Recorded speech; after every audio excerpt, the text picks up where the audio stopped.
Hello, hello, welcome to the stream. Any week is continuing. Today we're looking at Odyssey of the Giants, the second in our alphabetically sorted list of games. It's the ENNIE nominees this year are very concentrated towards the latter half of the alphabet.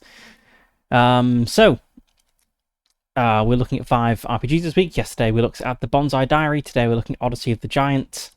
There won't be anything tomorrow. Thursday we'll be looking at Pirouette. Friday, Song of the Scriptworm, and Saturday, Spine. These are the 5 RPGs nominated for Best Solo Game in this year's ENNIE Awards, which is a new category this year. And I've only looked at these games very briefly, only enough to work out what I need to play them. So, for instance, I know I need dice for Odyssey of the Giant, whereas yesterday for Bonsai Diary I needed paper to draw upon. So we're going into these almost blind. We're going to talk about it. I'm going to play it, talk about it, and see how we feel about it. So this game is by, I believe you pronounce the... So it's from Hellsung Storytelling. The author, I believe you pronounce that Paavo Kickman. The L with a line through it's kind of like a W, I think. Apologies if I got that wrong. This is a game about a journey. We have to escort a giant across a fantasy land that is rebuilding after some cataclysm, and we'll encounter things along the way. That's basically all I know about it. I don't know how long this is going to last, so let's get into it. Do I actually have a physical copy of this? Let me just check if I have a physical copy of this.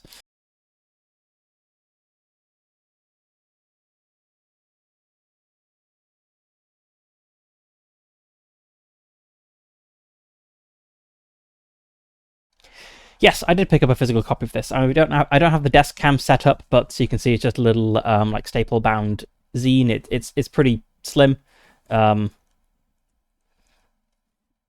Just a nice little thing. But we'll be working off the PDF as we usually do for better visibility on stream. So we have character sheet. I've copied that in. This is a solo role-playing game. That means it's meant to be played alone without any referee or game master or other players. As such, there are lots of elements in this book, mainly oracles and random tables that will help you fill those roles. You'll still be playing a role and crafting a story while following the game rules, just without a social context.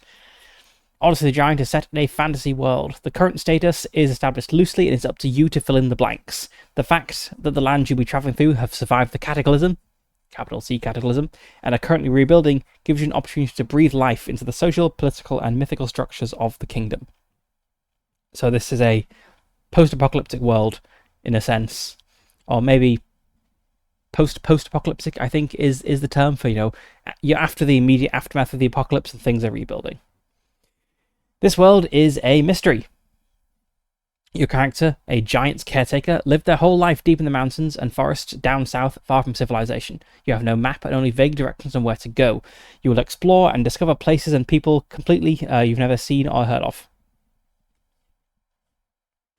While exploring the world and encountering all those new things, you'll use different random tables that will help you to generate the world from villages and towns to people and their behaviour, even mood, weather, dangers, and opportunities. But it's up to you and some luck with the dice rolls, how you will interact with these things and how to implement those elements in the story you're crafting. And while there is no overarching goal, escorting the giant to the promised haven... Sorry, no. I read that completely the wrong way around.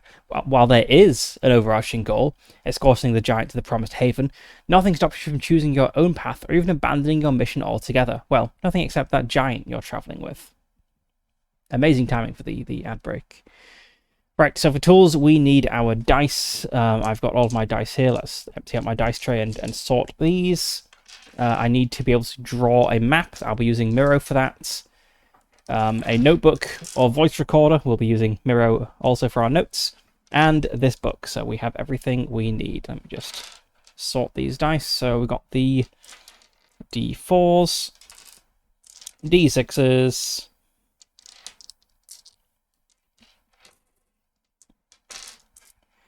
is it a full set of dice? Looks like it's D8s,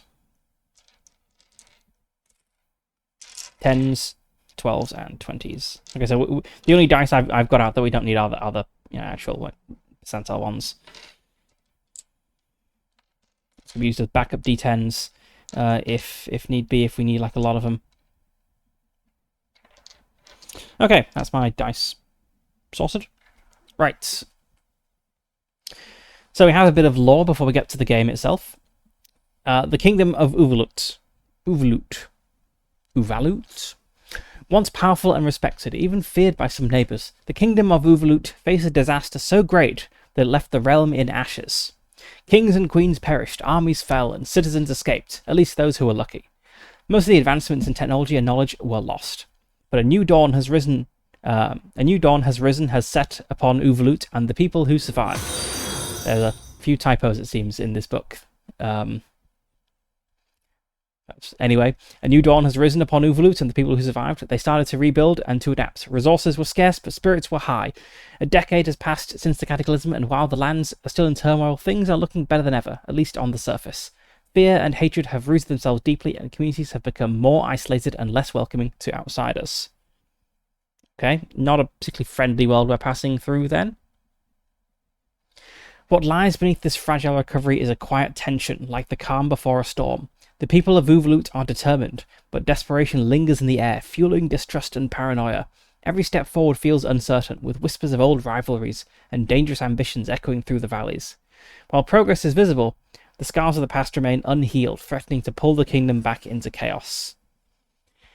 No one knows if magic is real. It was said to be an art lost long before the cataclysm, yet rumours and strange signs suggest it may still linger. Some believe it's real, others don't, but the land itself sometimes hints at secrets beyond reason. Southern lands and caretakers. This is us. We are a giant's caretaker. That is our job. Deep in the southern mountains lies a tribe known as the Caretakers. For hundreds of years they have lived in quiet harmony, dedicated to a single purpose, the preservation of endangered species. Their remote asylum sheltered animals and magical beings alike, all treated with reverence, compassion, and a deep attunement to the natural rhythm of life. But when the cataclysm struck, the sanctuary fell. Most of the creatures were lost, and too many caretakers perished with them. Now, only a few remain. Those who survived made a decision to leave the south and seek a new haven for all creatures elsewhere. If the old tales are to be believed, there is such a place, far beyond the northern sea, where all life can thrive, and where wonders might one day be nurtured back to health and prosperity. And so the caretakers departed, carrying with them the last hopes of those they swore to protect. Giants are among the oldest beings to walk the world, older than humans and their wars, their kingdoms and their myths. Shaped by time and the forces of nature, giants are not one kind, but many. Some scholars believe that giants were born from mountains, others claim they fell from the sky. Given their variety, both may be true.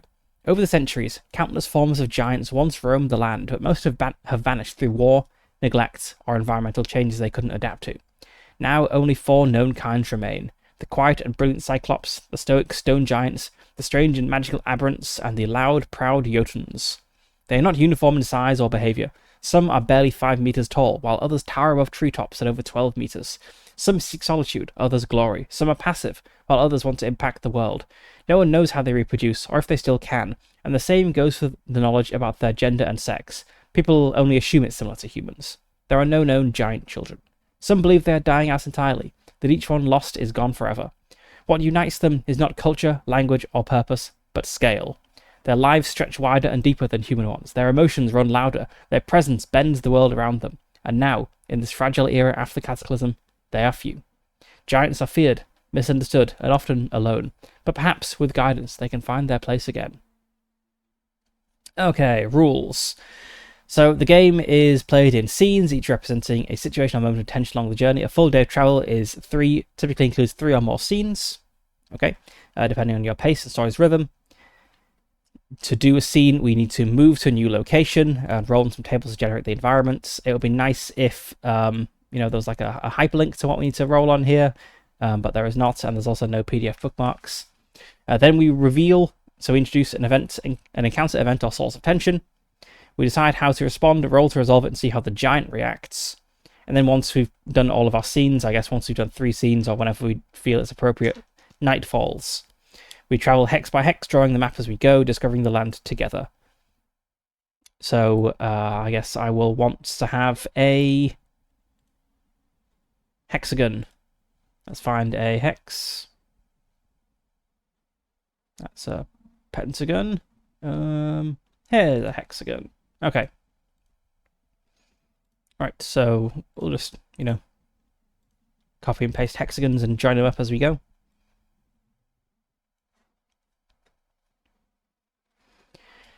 Right, moving. Each day begins by traveling into a new hex on your map.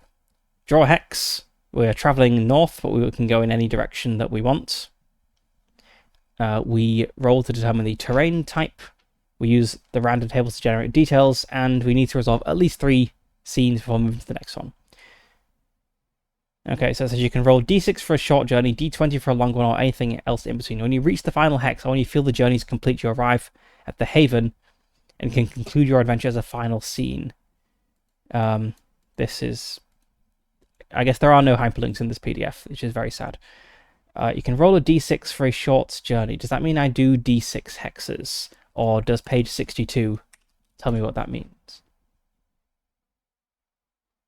Nope, this is where we end up. Okay, we've got some examples. We're going to have a look through these in a moment. What was the d6 for? Is it just the number of hexes? I guess we'll find out when we read through the whole thing.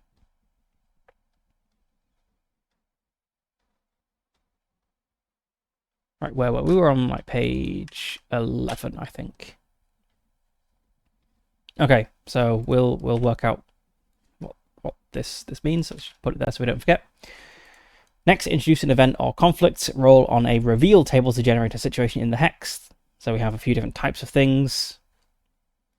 We choose an action and roll to resolve, so we can fight, hide, talk, investigate, heal, and so on. You roll 2d6 and add a stat. Our stats are might, heart, and wits, and both we and the giant have separate stats. Rolling a 2. It's a 2d6 roll, so that's 2 ones. Twice in a row is a critical failure. Game over. Okay. Looks like they do what you'd expect. Might is physical action, strength, endurance, and speed. Heart is empathy, persuasion, and bravery. And wits is perception, knowledge, and problem solving. So we have some examples. Yeah, it's pretty much all what you'd expect. Not every moment is a scene. You can just reflect on things. Write things down as you go if you want. Nice giant. Very blue. Act. Okay, so after your roll, see how the giant responds. So, let's see. Yes, that's the part 2. Okay, so step 1 of acts is we determine the situation and resolve it with a skill check. Then part 2 is we see how the giant behaves. We roll 2d6 plus modifiers. If the giant is acting in line with one of their skills, so might, heart, and wits, we roll 3d6 and drop the lowest. Our modifiers are, we have a bond score, which is this little track here. I'm going to assume this starts at 0. Let's put a little dot in here to keep track of our bond score. There we go. Can move that up and down as we go. Giants have likes and dislikes, which we'll note down on the sheet here. If one of their skills. Okay, so the giant has 3 skills, 3 likes, and 3 dislikes. I see. Okay. And the giant might withdraw or react badly. It might be passive, it might be cooperative, or it might be active, going above and beyond to help. Okay. So example, you're traveling with a stone giant with a 0 bond score. We enter a ruined town and try to calm a crowd who are terrified of the giants. I didn't involve the giant directly and asked him to take a step back, which is a -1 penalty. I guess that's probably the involvement. I avoided violence, which is a +1. Stone giant likes peace. And the bond score is 0, so there's no modifier there. And the final modifier is 0. Got a passive result on it. Okay, part 3 of Act. We check the bond, see if our relationship with the giant has shifted. If the bond ever drops below -3, the giant leaves us. So let's note down these failure conditions. So let's embiggen this text. Failure conditions. We have get a nat 2 twice in a row.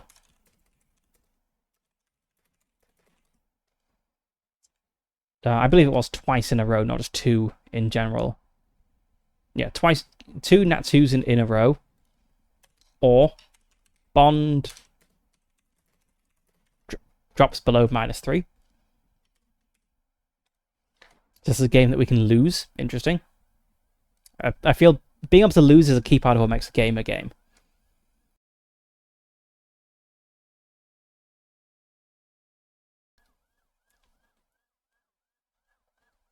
And then we have the night. After the day ends, you must rest. Each night we find shelter. We reflect on the day. I guess this is like the journaling portion. And every third night you roll on the giant's dream table. If the table result repeats 3 times in a row, game over. Okay?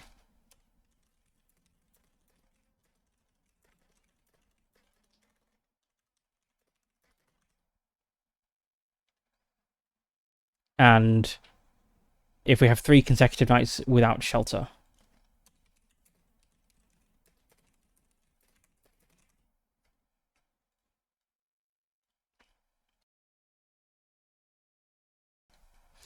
Okay, that is pretty unlikely. We need to get 3 1s in a row on the d6s. Example, you fail to find proper shelter in a storm. The Cyclops wraps you in its cloak and hums quietly. You dream of stars reflected in a giant's tears. Okay, create a character. We still don't know what this d6 means, but I'm sure it'll become clear in the example. So, you are the caretaker, a young person selected from your tribe for a very special quest. From childhood, you are taught the ways of the wild, how to listen to trees, how to keep a fire low and steady, and how to read the sky for signs. But more importantly, you are taught how to walk beside a giant, how to speak without fear, how to endure silence, how to lead without commanding. Now your time has come. You are not a soldier nor a mage, not a hero of old songs, not a saviour of many. You are one who guides, who observes, who makes the path walkable. Your mission is not to win, but to arrive, not to conquer, but to connect. Character creation is simple and narrative first. You'll define the shape of your journey, not with numbers, but with choices that reflect who you are and why this matters.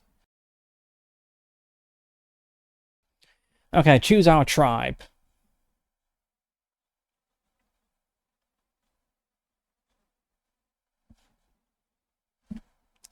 Okay, so we have the Stargazers. You read the sky like scripture. You believe the giants are echoes of celestial beings. We have the Ashenborn. Your people survived the fires. You know how to endure, how to rebuild, and how to grieve without breaking.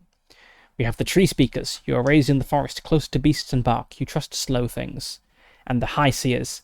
You live in silence. You believe words shape fate. Giants must be listened to more than spoken to. I'm thinking a Tree Speaker.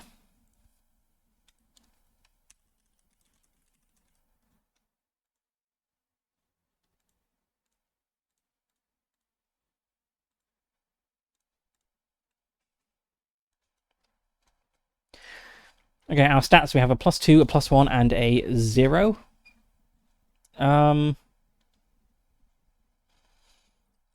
I'm thinking... Let's see. Raised in the forest, close to beasts and bark, you trust slow things. I'm thinking probably... let's go for heart and wits as the main 2. So I have the +2 in hearts, and we'll have a +1 in wits, which means we have a 0 in might. Maybe the giant is relatively mighty to kind of offset this. And then choose or roll for traits. Obviously, we're going to roll for a trait. 6. Silent step. Your movements are naturally quiet. It does fit with being raised in a forest.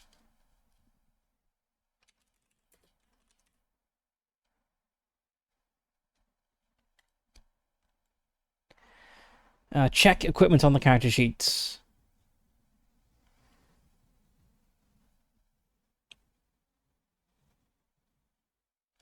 I guess we just get all the equipment.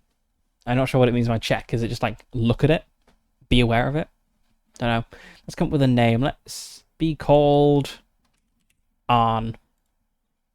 Arn of the Tree Speakers. He walks very quietly, is very empathetic, fairly clever, good memory, not super strong. Create your giant. The giant is not your tool, it's your companion and a mystery. It's a living, thinking being with hopes, dreams, and fears. You don't control it, but you travel with it and care for it. Use these steps to learn the basics about your giants and discover the rest on the road. Okay. About archetypes, and we have more on these pages. I don't know why, but before I flipped through this book, I assumed they would be kind of like Ghibli style, like Laputa Castle in the Sky, like robots. I don't know why I was imagining that, but that's what I imagined. And I like this guy. I mean, he's holding trees ripped out of the ground, which maybe doesn't fit with my tree speaker nature, but I think he looks cool. That'll be the Jotun.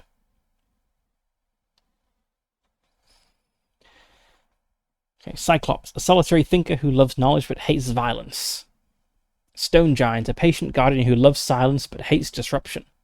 Aberrant, a peculiar wanderer who loves secrets but hates being seen. That could be interesting. We have to avoid people. Jotun, a reckless brawler who loves contests but hates restraint. And a Mapinguari, an animalistic hunter who loves nature but hates open plains. What is one of those? What culture is that from? I don't even know what language that sounds like. The Mapinguari is a, let's see, Brazilian folklore. Okay. We got an artistic representation here. The Brazilian Bigfoot. It's extremely foul-smelling and hairy. I think I'm going to go for a Jotun.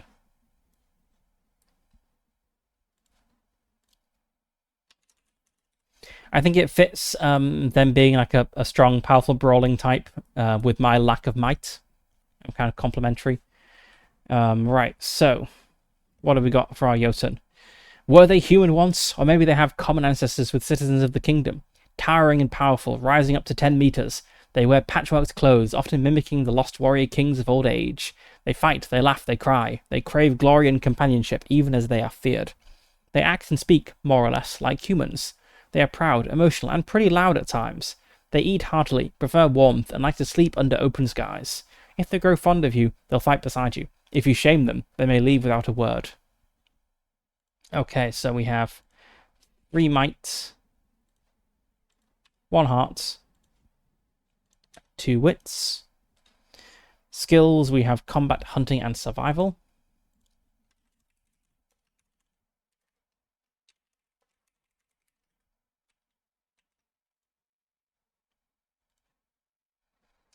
They like glory, companionship, and eating.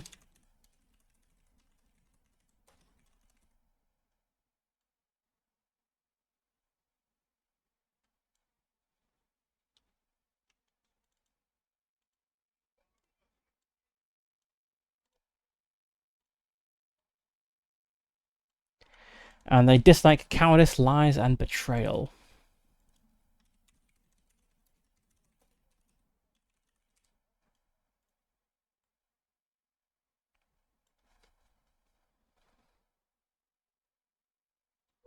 I guess let's don't need to.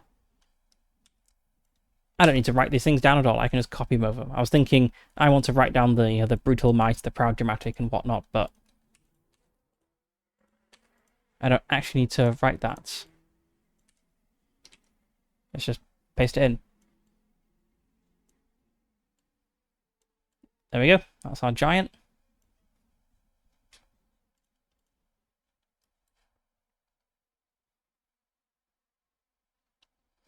Shape their presence. Try answering those questions to have a better understanding of who they are. These questions, I guess it should be. Do they remind you of stories your people told? What small thing makes them different from others of their kind? What was your first meeting like? Let's come back to that. Let's give them a name and a quirk first. I have a D8 and a D6 for this.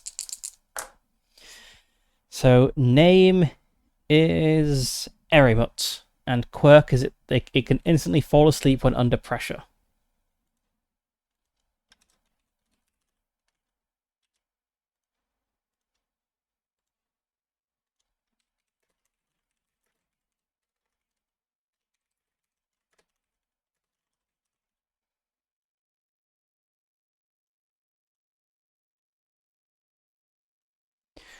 Okay, let's start, let's put that over there. Move the map over here, and let's... I guess we're just going to head basically straight north, I think, probably. So let's put our journal over here.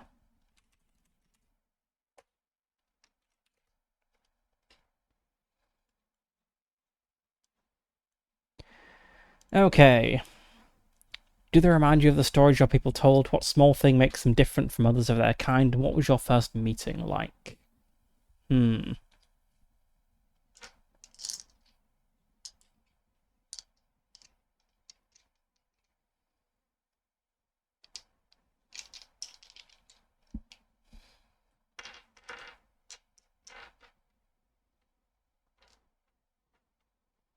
I'm not really sure about the stories. Like if we're from like a family of, if we're from a tribe of people who look after endangered species, I'm not sure.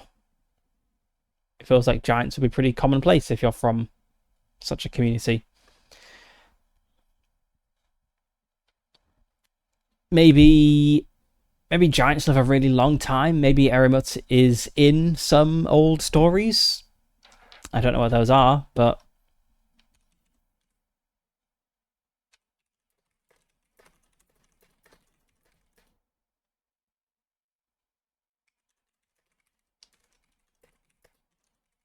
Erimut has been with us as long as any can recall.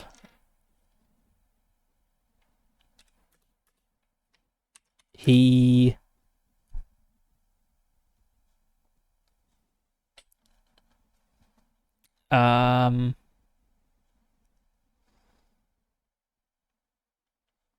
he comes and goes. He likes to live in the mountains, but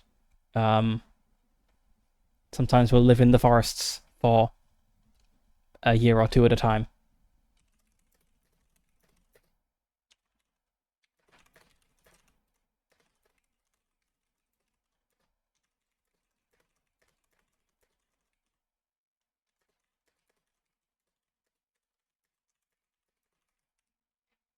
And what was your first meeting like? I think we met at a pool in a forest clearing. Um, near my village. I think I went to this clearing to gather water and did not realize Erimut was there.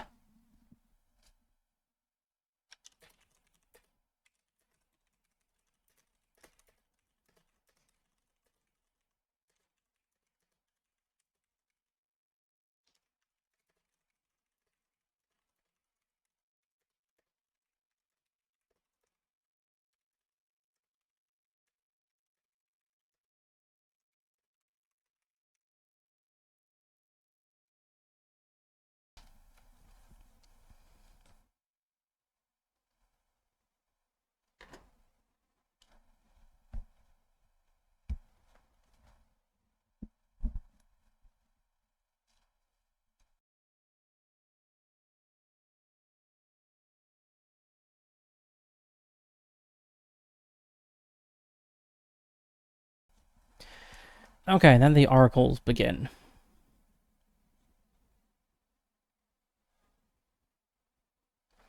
Let's see, what have we got for oracles here? So we have context words, yes, no questions, quantities, taste. Next, we have a bunch of tables for like small descriptors of things, like what flavor, what flavor is this form objects. Use these tables to ask questions about items, people, or places. Follow the logic, but also try to incorporate the weirdness. A blue cat with a tiny, incomprehensible sword. We have our terrain types. Weather. Okay, we have more detailed terrain. Right, so yes, we have more tables for each terrain type. So if we have a forest, we have these specific challenges, discoveries, recoveries, and conflicts. Separate table of NPCs. So every terrain type has its own thing.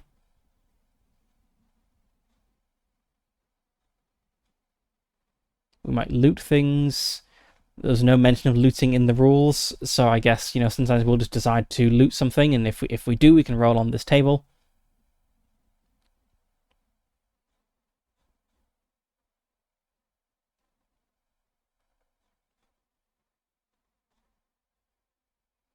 Okay, I think that was it.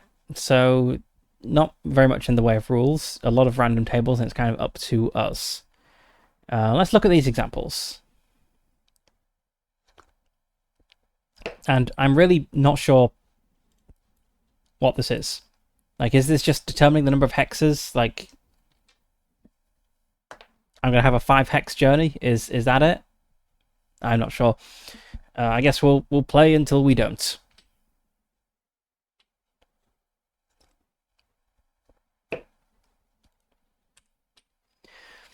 Right, example 1, travelling with a stone giant. We're in some ruins, it has drizzly weather, it is silent, there's a smell of moss, and we have rolled a 1 on our challenge. I guide the giant into a set of ruined halls. Rain drizzles through cracks in the roof, and the stone smells damp and cold, covered in moss. It's weirdly quiet here. I feel tension, and I believe Silver Archer feels the same. His stone body fits the grey stone of the ruins very well. He could blend in, I thought to myself. And we reveal the challenge. The way forward is blocked. A collapsed wall leans dangerously. One wrong step and the whole thing may come down. We act. It's too much of a hustle to go around. I decided to clear the path from rubble, and I nudged the giant to help. So we're rolling might here. I also got might 0. We're basically the same person.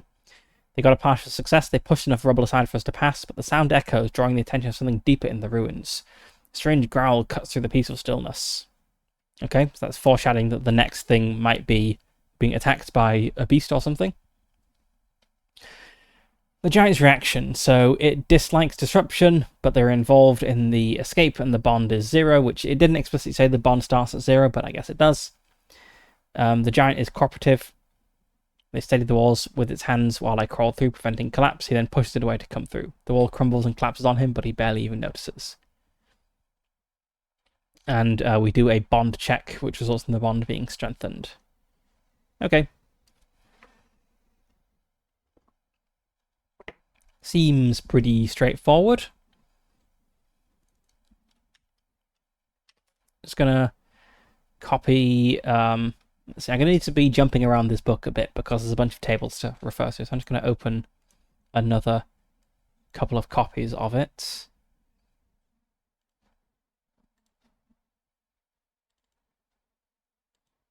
It would be nice if there were bookmarks or even links, but there are not. So I guess we'll have this open at the oracles. We'll have this open at the terrains.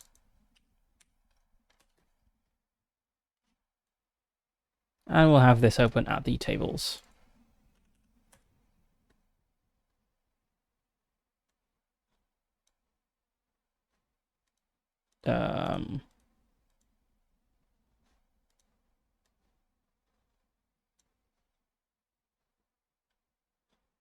Let's see, which one was this one? Oh, that's supposed to be page 36. Okay, we have oracles, terrains, and where's my other one? Here it is. Tables.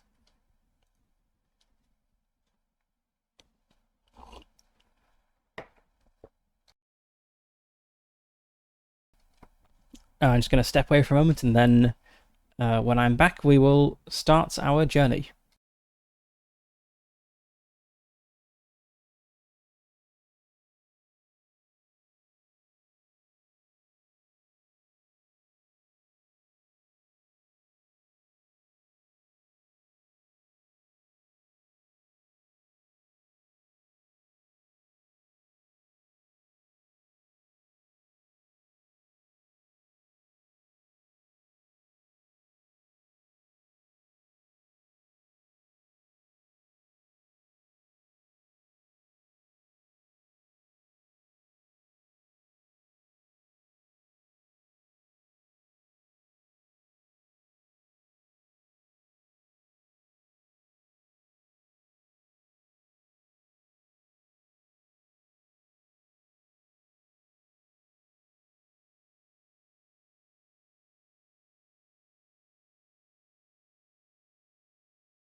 Okay, right. Let's begin our journey. Now we've got all of our copies of the PDF open. Right, I guess... I'm not really sure what the point of this map is if we're always going to be heading north.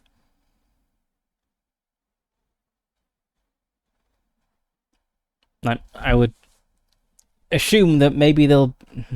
I don't know. I guess we'll have to see. Like, is there ever going to be any obstacle which tells me to divert, or am I just going to go in a straight line? Well, let's have a little token to indicate where we are. We'll have a little plus. We'll make it red. Okay, we are here. Actually, that's a bit big. I can't actually select the hex. We're here.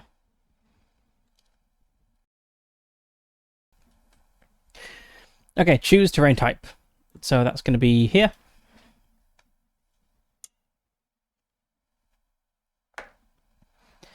This is a swamp. Let's make our swamp a kind of dark green.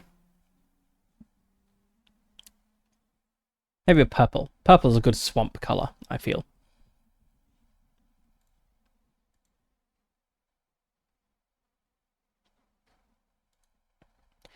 Okay, so we then use the random tables like the weather to generate details to flesh out the scene. Okay, so let's start our journey.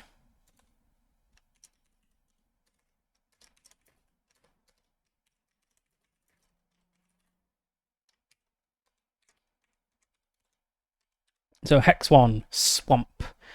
It is where's the weather? No, that's not what I want for the weather. The weather is back here. Yes, the context. So we have the context oracle. And... the weather is... Okay, right, yes.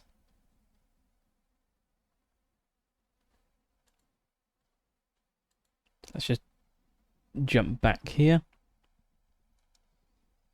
Right, so we should roll for the terrain type, and then we shouldn't just scroll straight to the, terrain type. We should then look at the subsequent pages.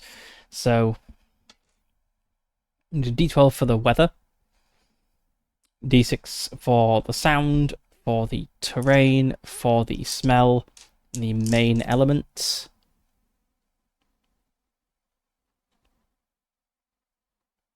And then we'll turn to the swamp page, we'll need a D6 there as well. Okay. I can roll all of these things at once.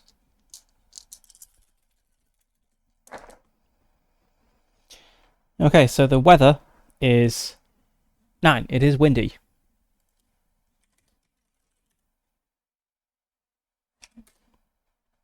The sound is... there's a crackling.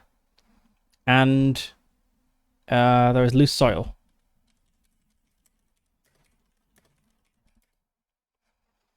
It smells of rot. And there is...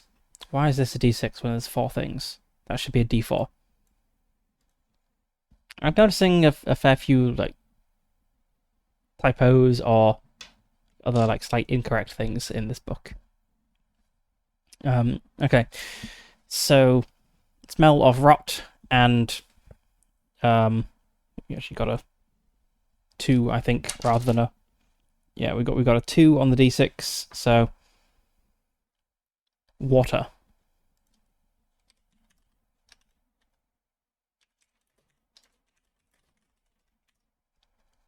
Okay, then we've got a 5 on our thing. 1, 2, 3, 4, 5. Encounter. Roll an NPC. NPCs are 3 D20s. Once we've got all this, we can set the scene and work out what's going on here.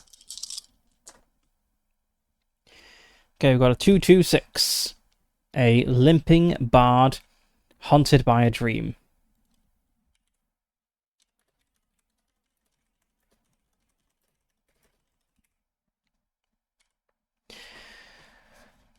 Okay, so Aramut and I guess maybe we've been on our journey for a little while at this point. So this isn't the beginning, we've just come to this swamp.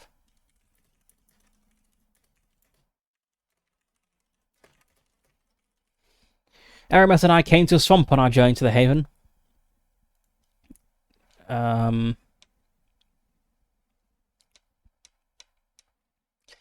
It's... I don't just want to restate the random tables. The wind blows a smell of rots towards us.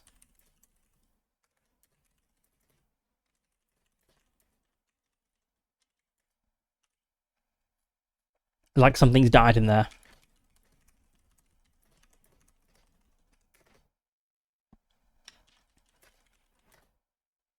A splashing in the water tells us someone or something approaches.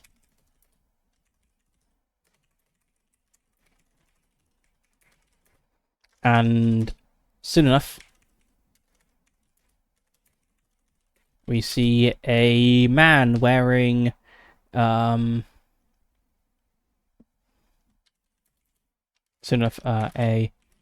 man wearing a colourful cloak of patches.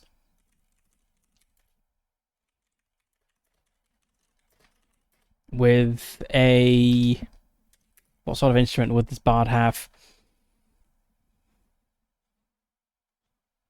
With a fiddle strapped to his back. Come limping around a tree.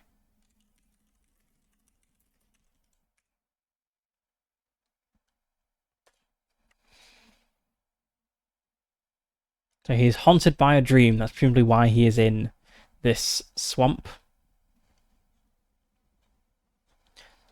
Okay, so we can roll for a reaction. Let's go for that. 4. He demands something. Okay.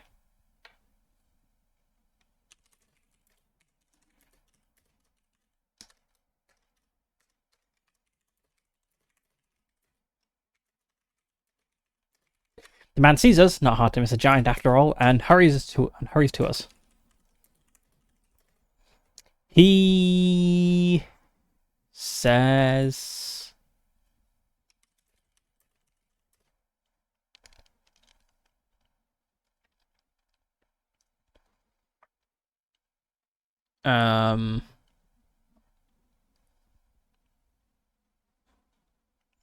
he asks if we are native to these parts.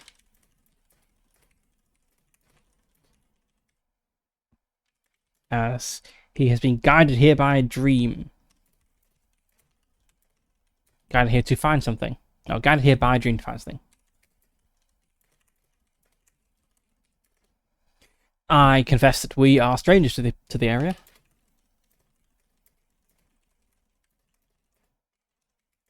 And he says, well, never mind, then you'll help me anyway.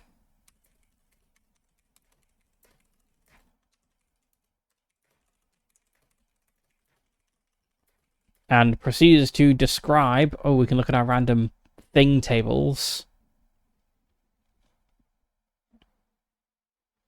Let's go for a size and form.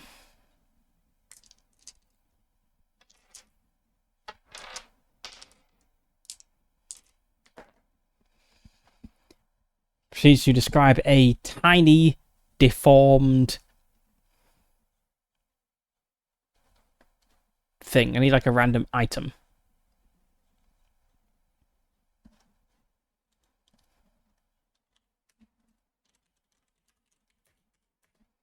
Or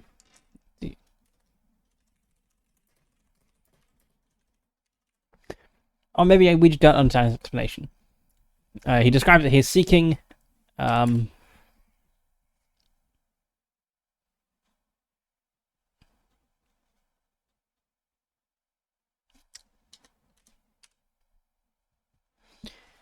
okay, I confess it was strange to the area, and he says, well, never mind, then you'll help me anyway. He describes that he is seeking.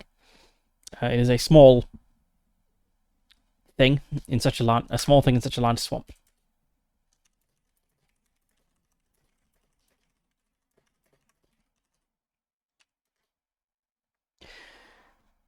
Do I try to brush this man off?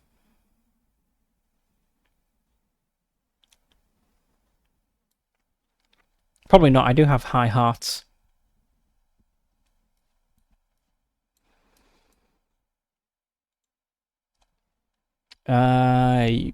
Yes, I say something that I'm sure we can help.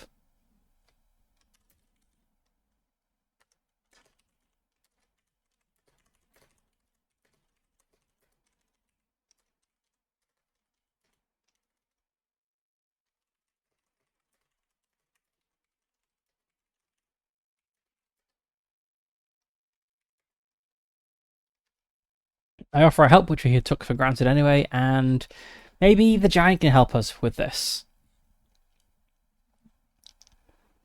Like the giant can lift us up high, and we hold out little like a lantern or something to try to find this thing. I want to get the giant involved. That's going to make it easier to roll.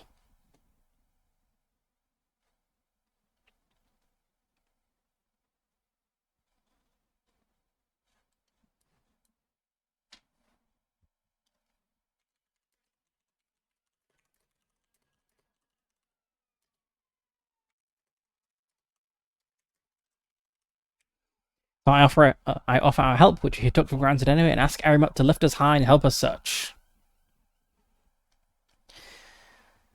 So this is going to be a wits roll.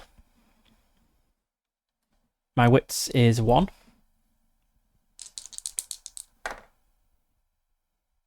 Okay, and I want to roll. Oh, I see. Yes, it's on a roll table. Okay, so I got a 9, which is a partial success.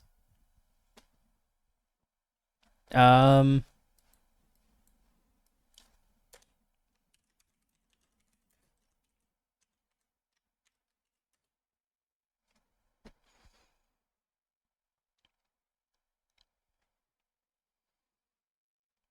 thinking we spot the thing, but it's in like a dangerous location. Maybe this context can help. Bag, hug, sharp. We spot the thing, and it is surrounded by thorns.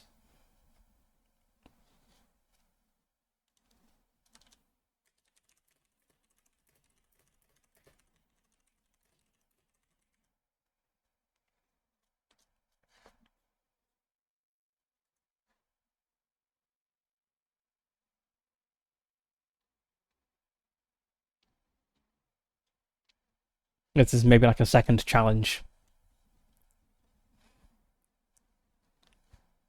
Okay, so that was our action. Now we see how the giant reacts.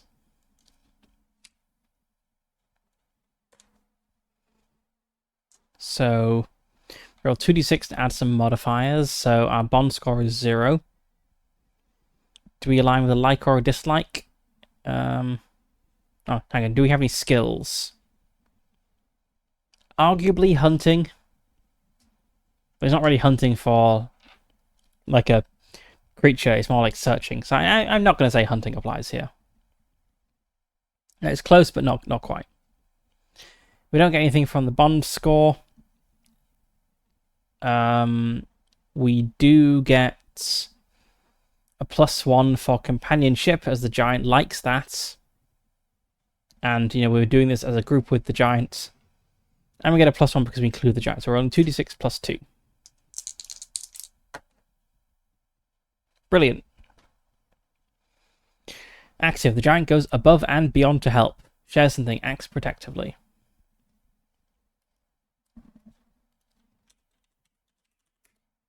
Maybe Erimut's. Upon finding this thing surrounded by thorns, Erimut like sets us down and disappears off into the swamp. Comes back like 10 minutes later with like a couple of big rocks with which he beats down the thorns to allow us to cross.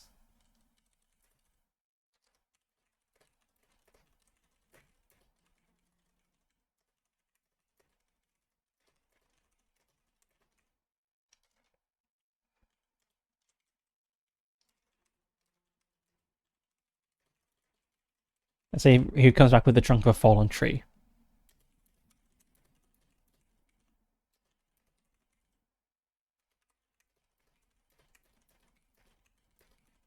Thanks, very much.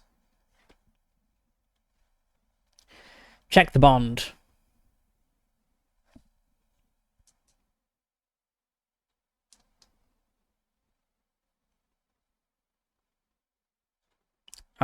So we did a liked thing. I don't think we're particularly protected, reassured, or comforted the giants. So I think it's just a 2d6 plus 1. 7, no change.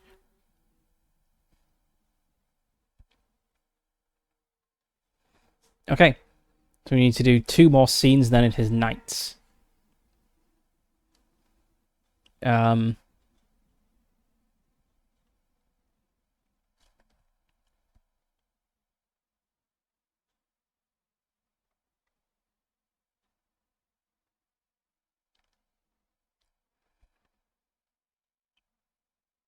I think I saw this somewhere, but I've forgotten whether we move between hex or whether we do all 3 things in a single hex. Let's have a look. Probably in the night description.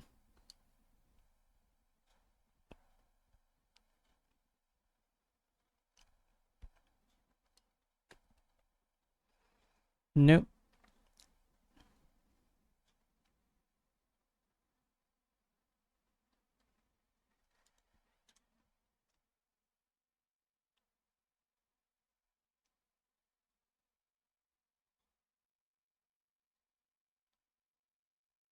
I think it does make sense that everything we do is, we move 1 hex per day. I'm sure that was said somewhere.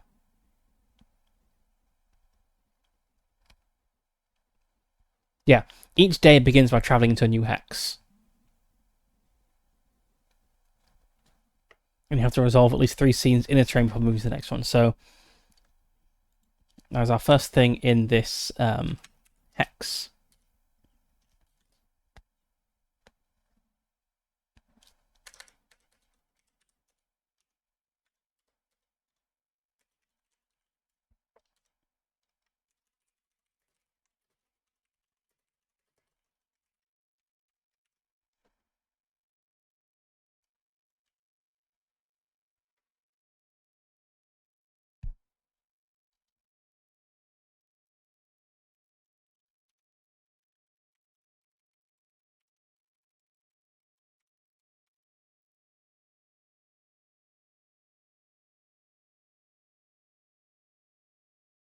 Okay, let's structure it like this. So we'll have the encounter of each thing noted down. So that was our first thing in the hex. So we help this man who kind of demanded that we help him. We do it out of the goodness of our heart anyway, because we're a good person. And after he has been helped, we continue on through this swamp. We get a 6, which is a re-roll. 6. 4. Conflicts.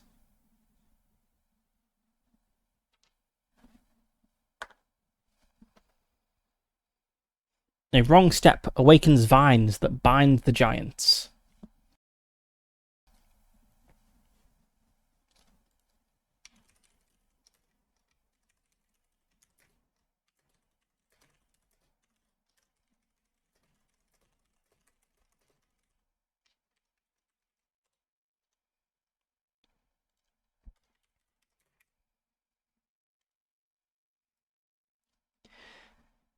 Okay, so we leave this area of thorns behind and continue on through the swamp. It's pretty tough going for a giant, probably, in a swamp. There's lots of trees and plants and things. But we press on, squelching through the mud. And Let's see, is there any warning of these vines? What does this place look like?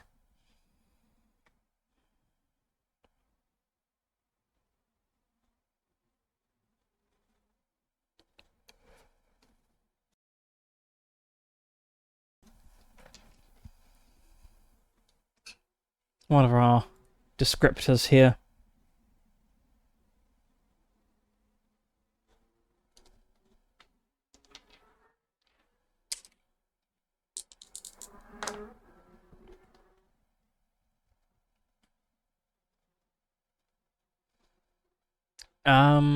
Maybe we the ground maybe gives way beneath us, and we're kind of bound. The giant is bound by vines, not so much like animate vines that have lashed out to try and like dangle him up. It's more that he kind of like falls in a hole when the ground gives way, and there's lots of like vines and roots and things, and then he kind of gets tangled up.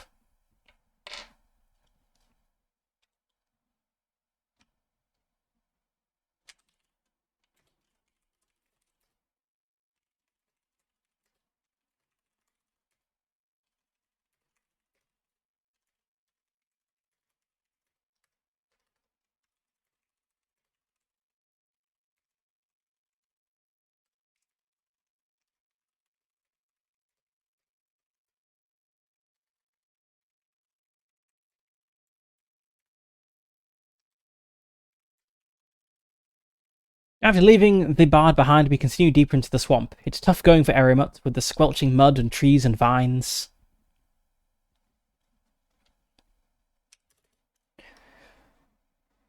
All of a sudden, with a mighty pop,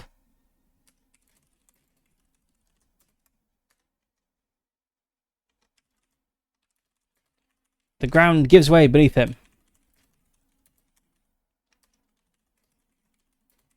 Beneath his foot. And a terrible stench of rot erupts from the ground, revealing a hole, a natural hole, full of twisted and dying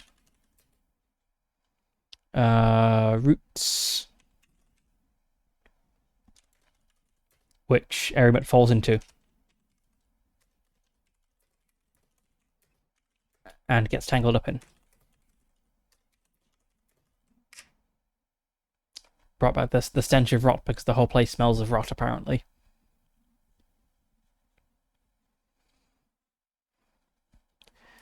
We need to help our giants. We are not very mighty, though. I'm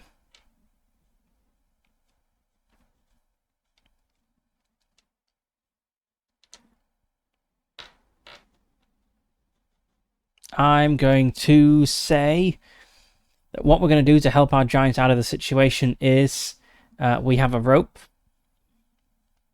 I think we're going to like loop that rope around a tree and like chuck the end to Erimut and be very encouraging and be like, "Come on, Erimut, you can do it," and encourage him to like clamber out using the rope as aid.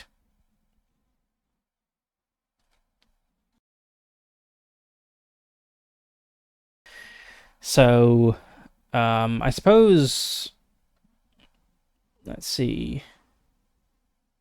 So the giant has skills.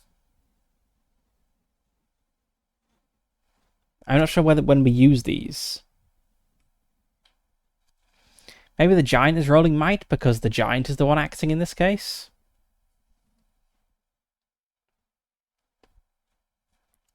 What do the example at the back say?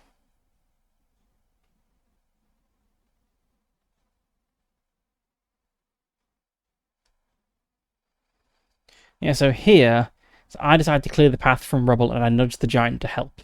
I roll 2d6 plus might, 0. So here, despite the giant helping, it was the PC's skill that applies. I'm not sure when we actually use the giant skills here. Maybe there'll be some random table entries that refer to them.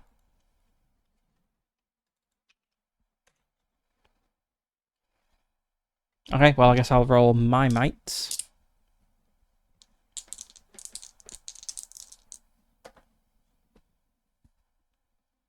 Okay, easy, full success. The giant is strong, and that strengthens me.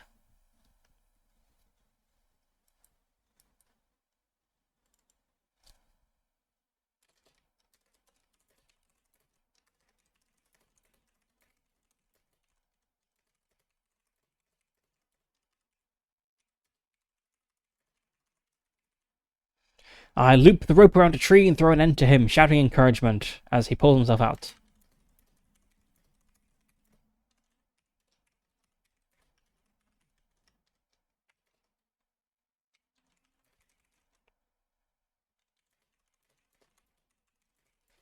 Eric clambers out of the hole, and I tell him how scary that must have been and reassure him.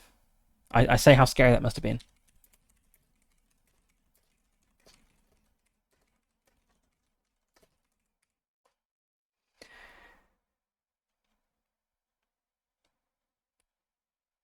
So the giant's reaction.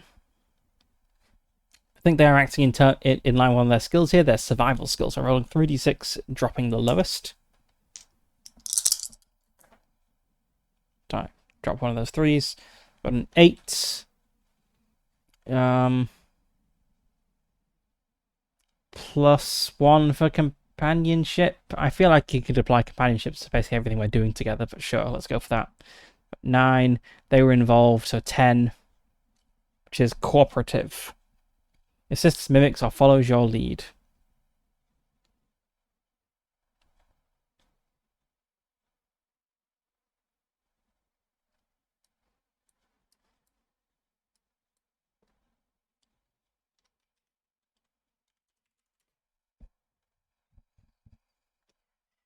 Maybe the way this like cooperative nature manifests is once he's out, he like unloops the rope from the tree, like coils it up and gives it back to me.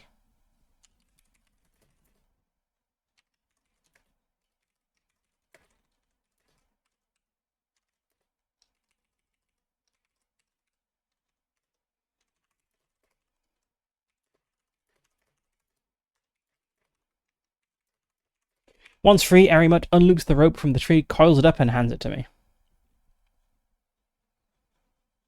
And then we check our giant bond. So yes, a like was involved, and I did reassure the giants. That's why I encouraged the giant, because I remembered seeing this here. So it's 7, 8, 9, no change. Okay.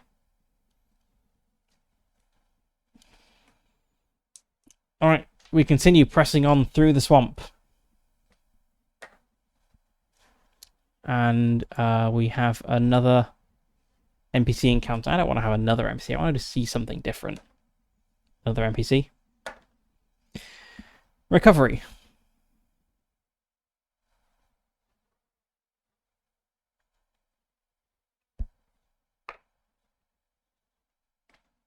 So D8. 2. A nest of herons that don't flee. Their calm is contagious.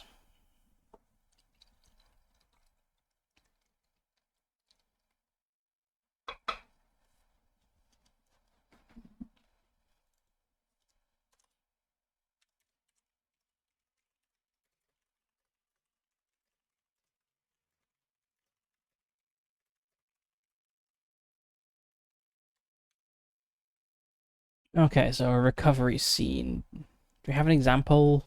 What was the second example in the back of the book? Let's have a quick look.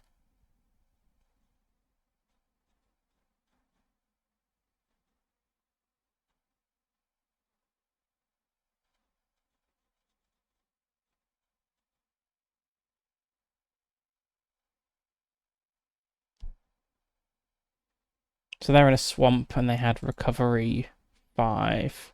Okay.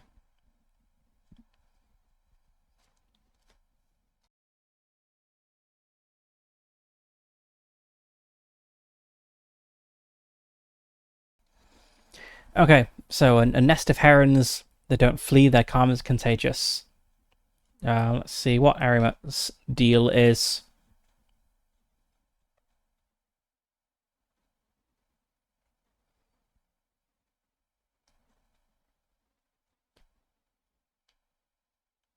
Hmm. Arimat is into hunting, so I'm wondering whether Arimat is going to see these calm herons and like point at them and indicate we should hunt them. I think that's fitting, given that Arimat likes eating, is skilled at hunting, and heart is his weakest thing.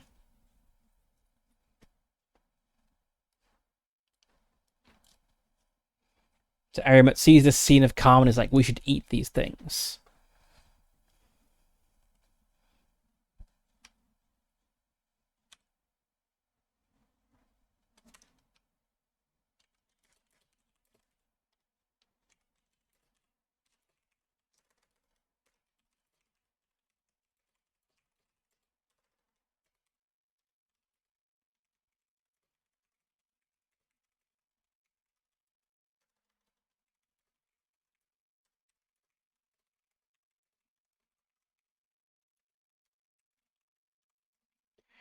The northern edge of the swamp approaches, but Ariant places his large hand on my shoulder, stopping me. Wordlessly, he points at a nest of herons. 2 parents and their chicks. Young. Let's not say chicks. It's just small herons. Wordlessly, he points at a nest of herons. 2 parents and their young. I smile at the scene. At this scene of natural peace and calm.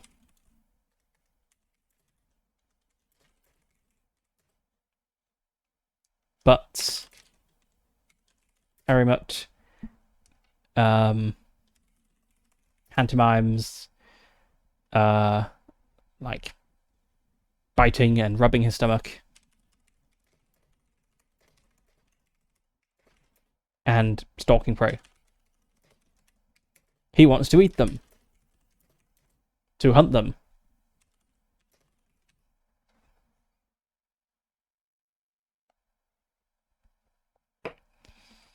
Okay, so I think I would rather not hunt them.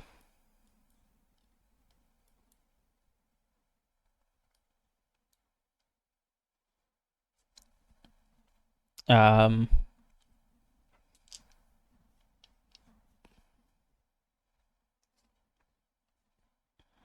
but do I hunt them because Arimat wants them to be hunted, or do I try to convince Arimat, no, leave the herons alone?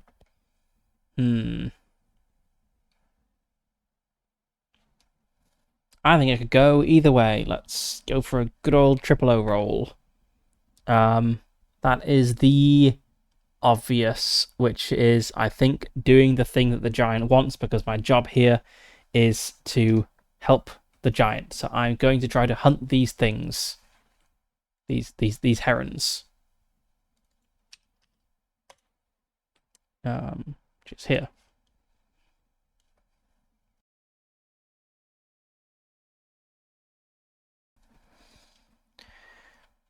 Okay, hunting is probably wits.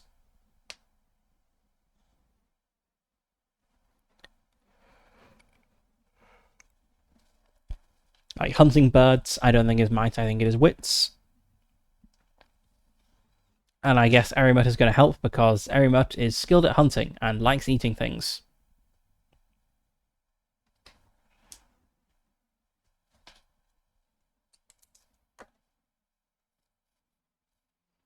That's a 7, 8. Partial success. I guess that means we maybe like grab one of the herons, but then the others make it away.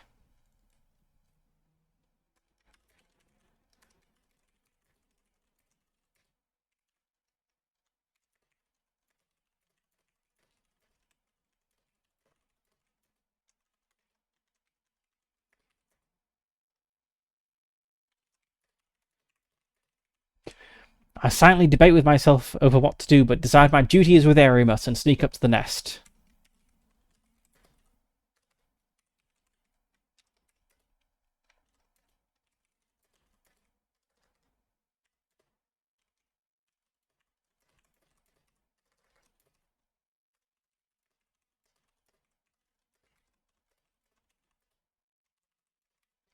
I manage to catch one of the herons, but the noise alerts the rest, which flee.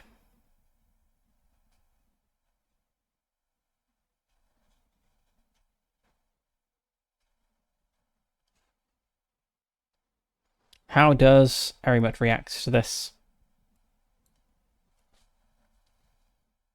I didn't make it clear, but I think I actually had Arimus stand back when I did this, because I have my silent step ability. I'm very good at sneaking, whereas a giant is big and squelchy in a swamp. So, I don't think I aligned with a like or triggered a dislike there. Well, actually, we've got we've got a heron to eat, so I guess that has aligned with a like. And I excluded Arimus by making him stand back. So let's note down here actually.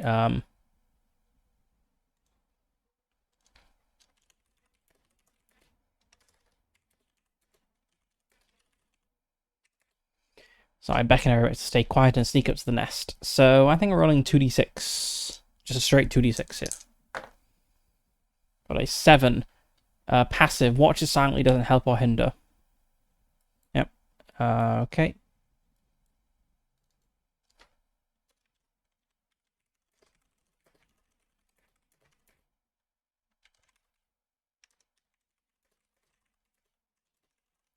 Arimus watches silently as I pluck and cook the bird.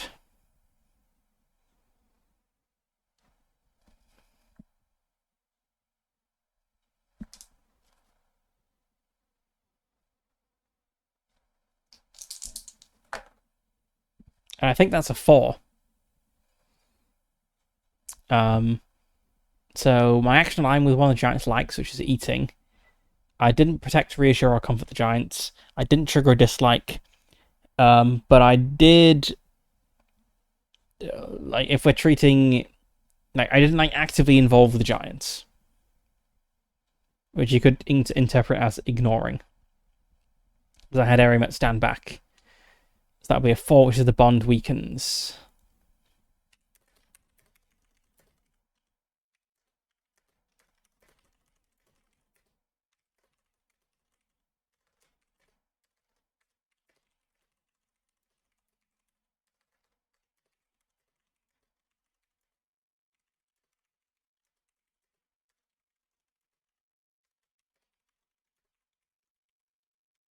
He looks sad. I should have had him hunt, even though his large form would most likely have scared the birds off.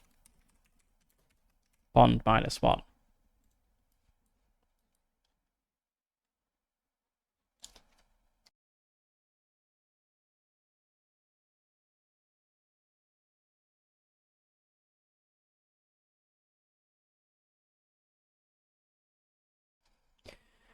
Okay, so that was 3 actions. So now we have the night time.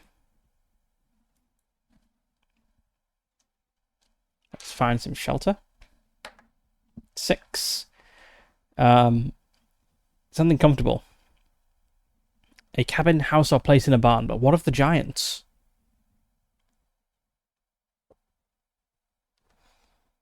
Hmm.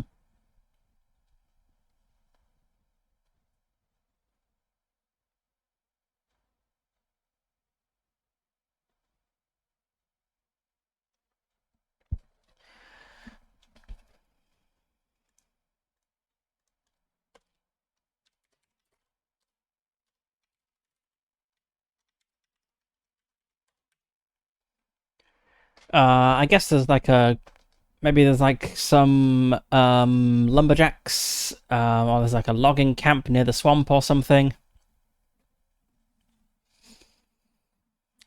And so we kind of get shelter there.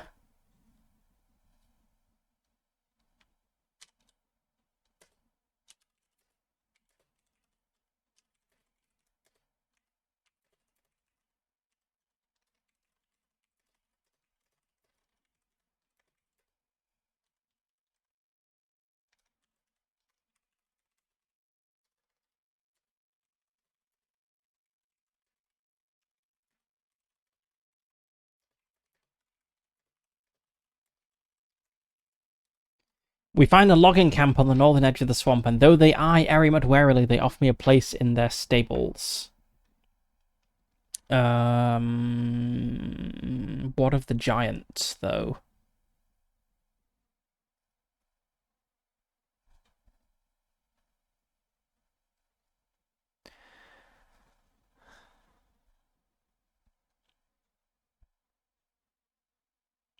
I think I will wait for them to fall asleep. And then I will beckon Erimut into the barn.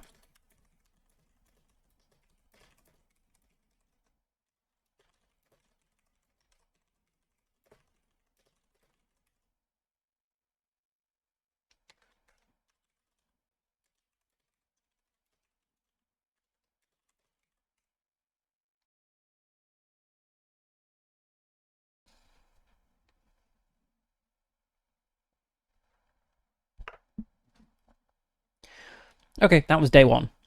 So we passed through a swamp. We slightly harmed our relationship with Erimut by not involving him in hunting some herons. But otherwise fairly successful. So now it is the next day. So we're going to continue north.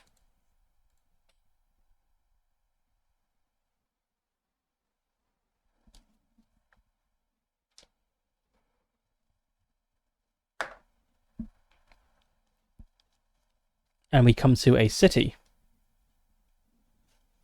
What's a good city color?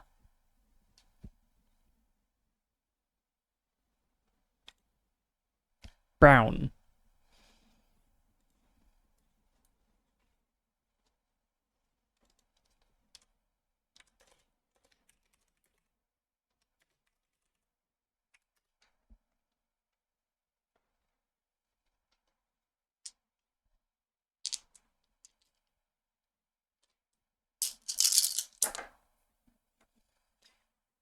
It is drizzly.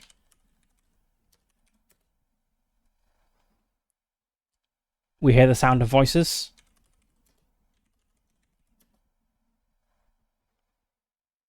There's a lot of undergrowth.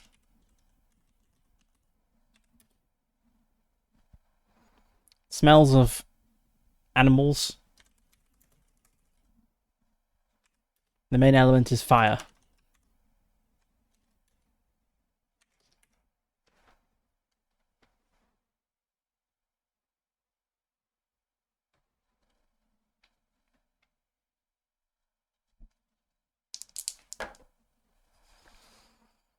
And we discover a hidden guild that stores relics of giants.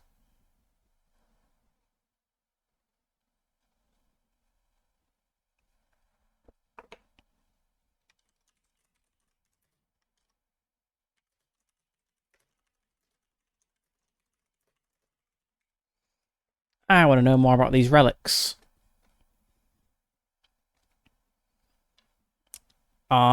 Is this like a guild of giant hunters? That is, people who hunt giants rather than hunters that are very large. I think it's... Well, I guess it's just a straight D20 roll to see. Oh, if the answer is likely yes, roll 2. If the answer is likely no. Okay, I think it's unlikely that they are giant hunters, so we're going to roll 2d20 and take the lowest. We got 12 on both. Yes, they are giant hunters, but...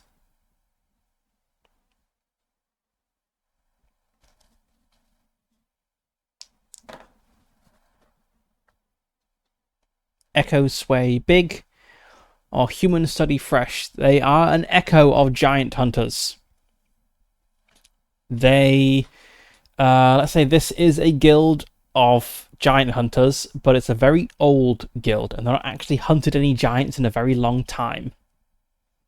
So they're just a remnant of what they once were.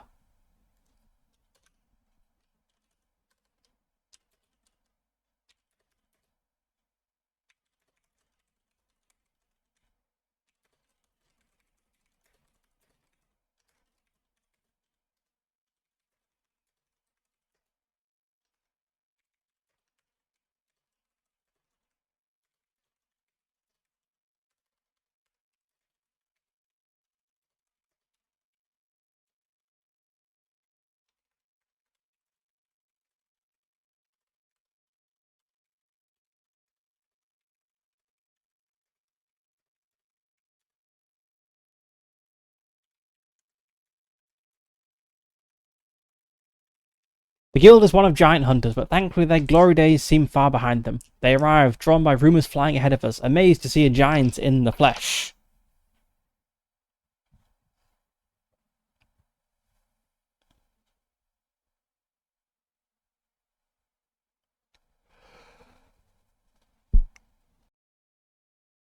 What is the challenge here? What is the difficulty? So they're giant hunters. Maybe they're not going to let us go through.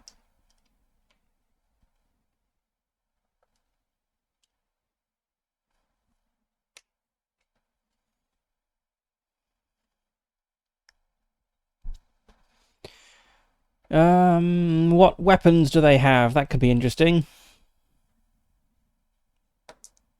4 flat. I'm going to interpret that as like blunt.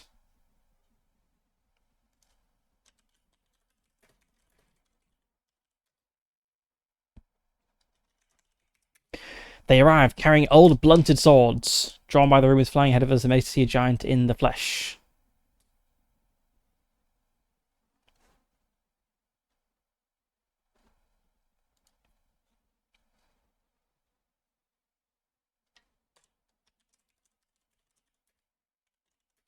Though they are just an echo of their of what they once were.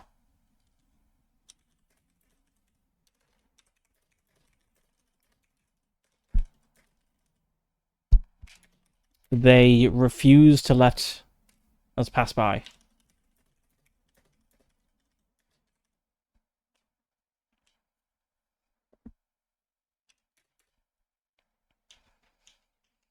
I try to reason with them. I explain my mission.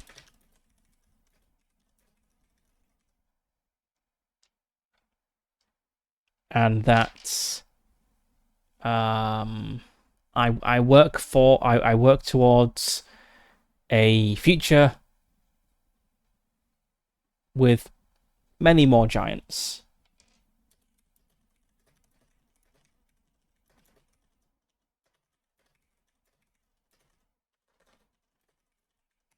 I'm trying to convince them they should let me go because I guess it's being a little bit deceptive, but it's like if you know insist on fighting us now, there's just one giant. But if you let me go, there might be lots of giants in the future.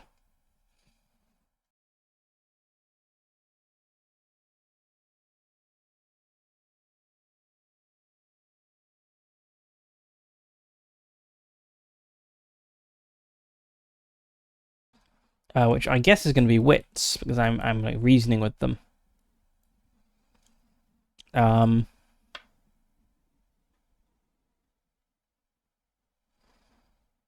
I think I will get.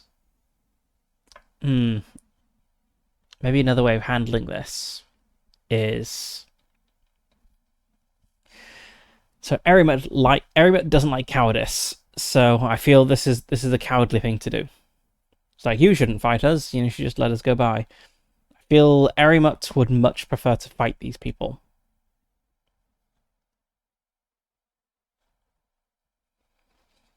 Maybe I can try to convince them to some sort of non-lethal contest with Erimut.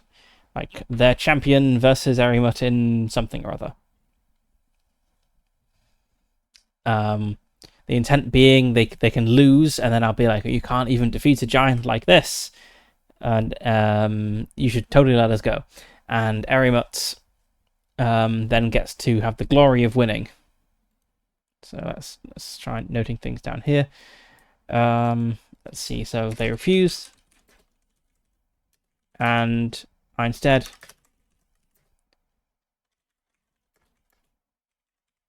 propose a contest. Their champion against Erimut in a non-lethal bout.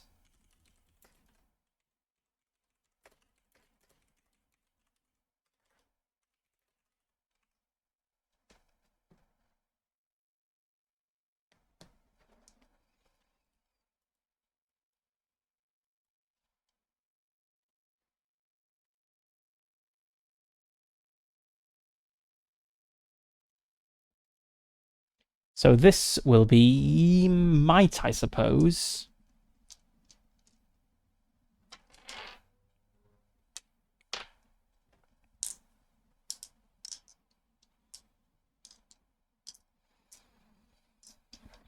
It does feel like it would be more appropriate to roll the giant skills here, but nothing so far in the rolls has mentioned ever rolling a skill check for the giants.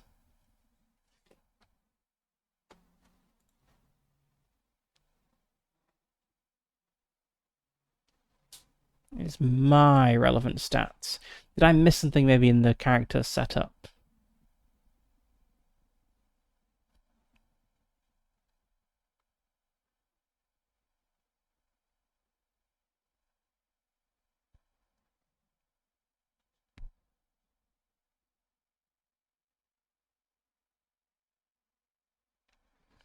Because like, why would the giant have stats if I never roll on them?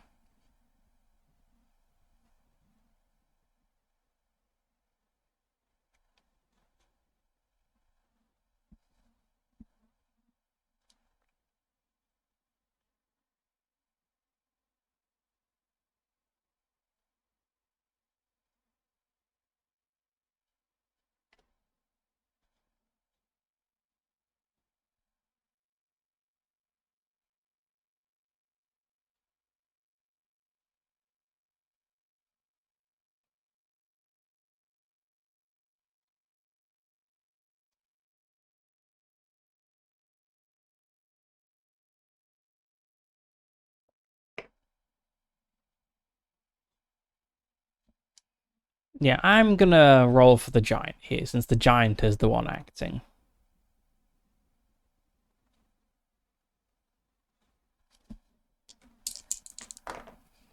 Which means the giant is very involved then. So, right, so I rolled 2d6, I got my 8 plus the giant's might. That is, yep, a full success.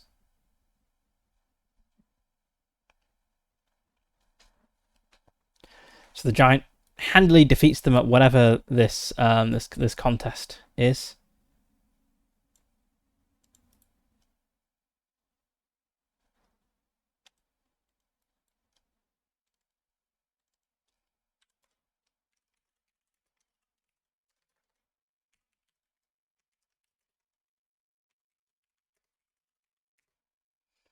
Let's say it's like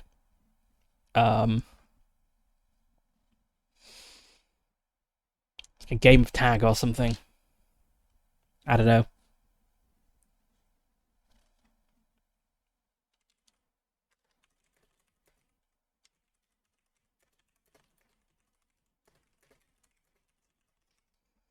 Arimut handily knocks their champion to the ground and claims victory. How did Arimut feel about this? And we're going to get a -1 because our bond is reduced. We are acting in accordance with a skill with combat, so that gets us a bonus. Okay, so we got 9, 8, 9, 10. Cooperative. Okay, that fits. And then just how did he feel about this?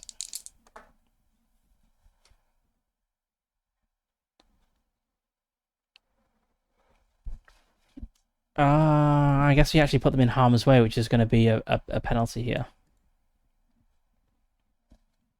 So we got 9 overall. Yeah, 9 overall. No change in bond.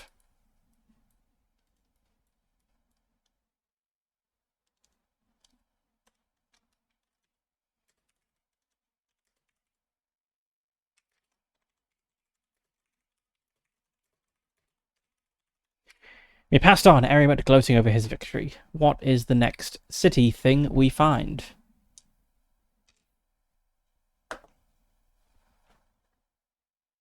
Reroll.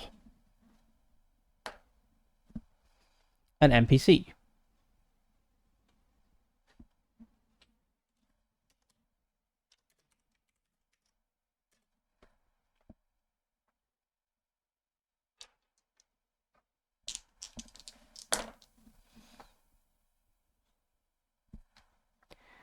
A priest, a poisoned priest who knows all languages.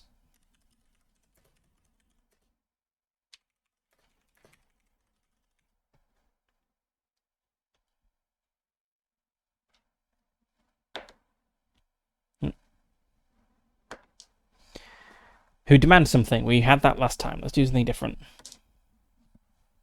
Who is hostile.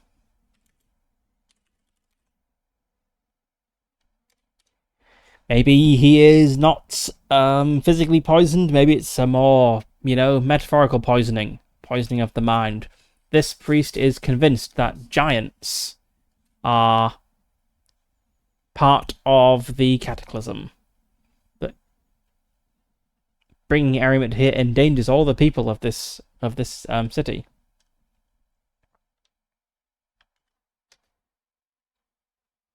Will escalate if provoked.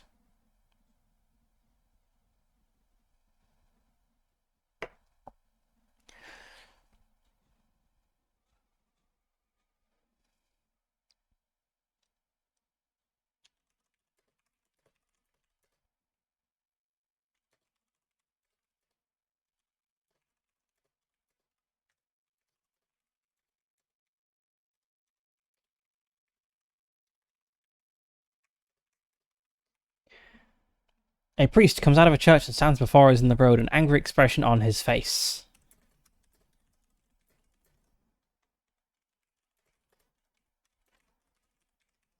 He points at Erimit and says, "Giants! These and other unnatural beings like them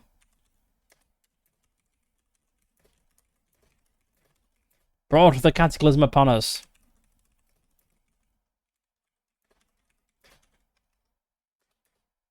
Walk not with the giant, lest ye be damned."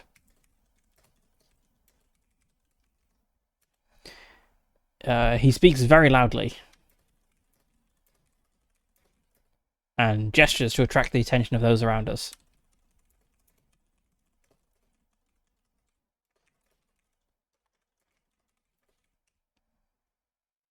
Maybe it was a bad idea to enter to come so close to a city.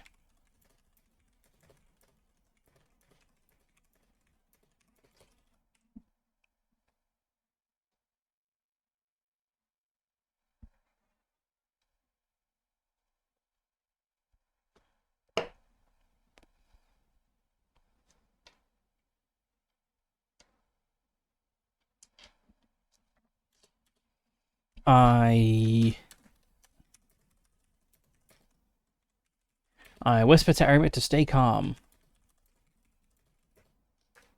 And the priest hears me, but the priest hears me.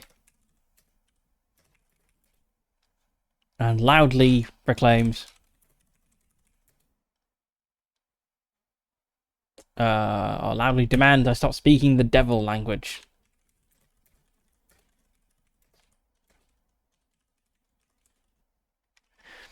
I think I need to reason with this guy. And unfortunately, I think I need to have Erimut stand back. Be like, giants are okay. Don't be so mean.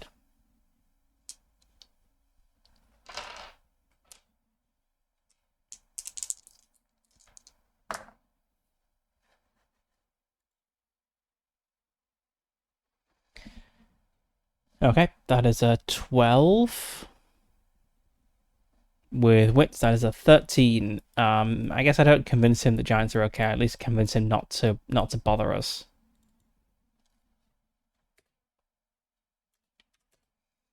Maybe I'm like, don't worry, man. We're leaving. We want to get out of your city.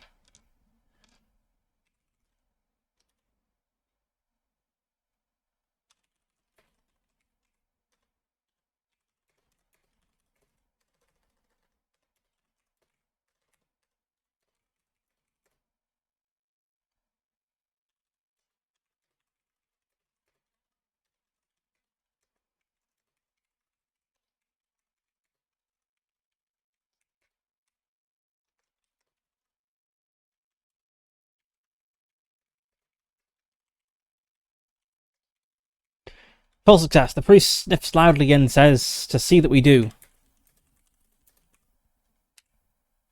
How does Erimut feel about this? I excluded him.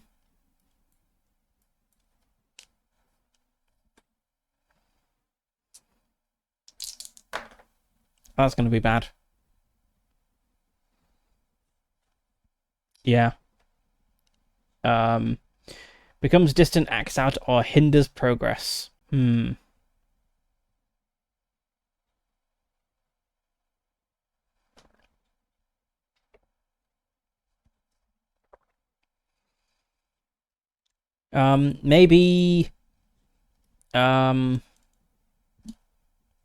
Maybe I can tell Erimut is hurt by the way I've treated him.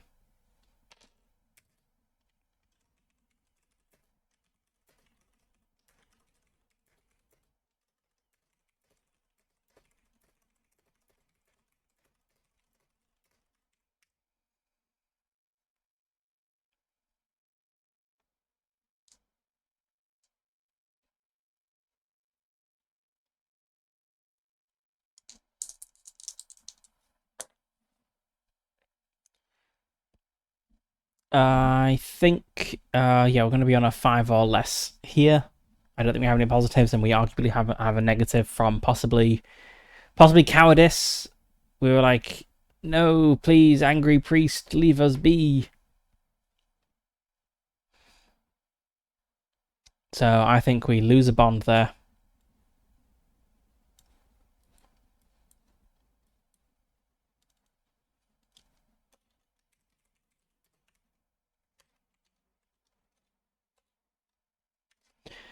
Okay, we're on -2 bond. If we keep going at this rate, the next day Erimut will abandon me because I'll have been a bad friend. Alright, but we press on to another city encounter.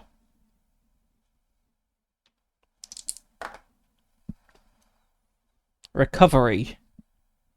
An underground tavern welcomes you without questions.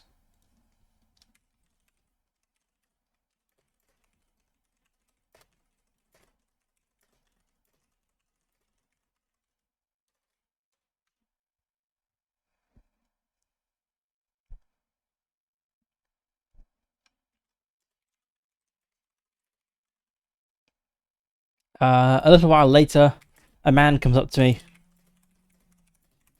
us, and says that not everyone thinks giants are so bad.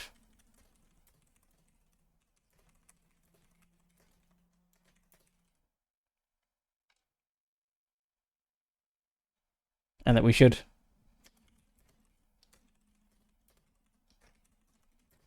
rest a little before we press on. Erimut is welcome too.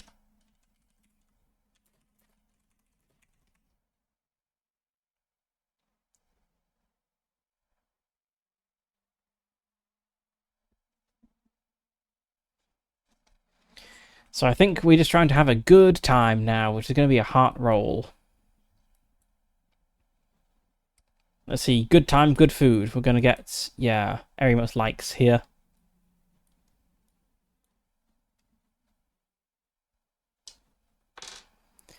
So we're just going to focus on having, yeah, a good time with some people.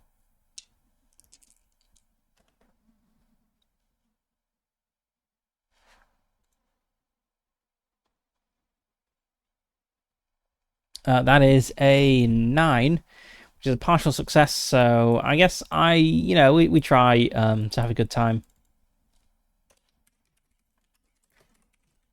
But I think we can't fully relax, just knowing that there's people around here who blame giants for the world's ills and so on.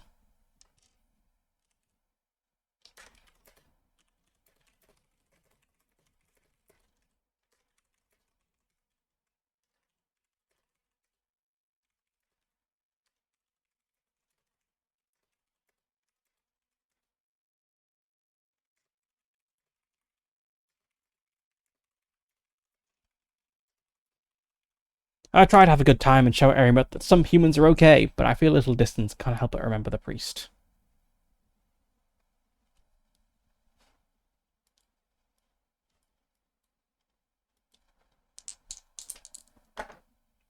Oh no, this is terrible.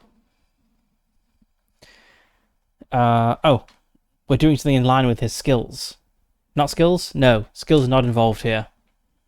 Okay, right, so we have a 5. -1 because our bond is negative, so we're on 4. +1 because we've aligned with the like, that's 5. +1 because we included them, 6. Okay, Erimut is passive. Maybe he's still a little hurt.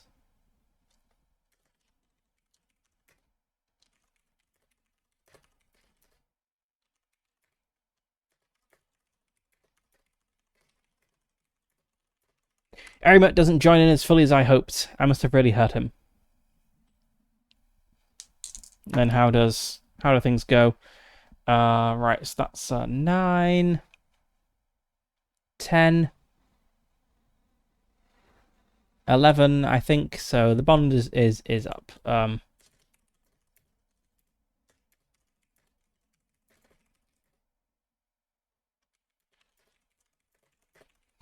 Erimut doesn't join in as fully as I hoped. I must have really hurt him, but I see him crack a smile as the evening goes on. Bond +1.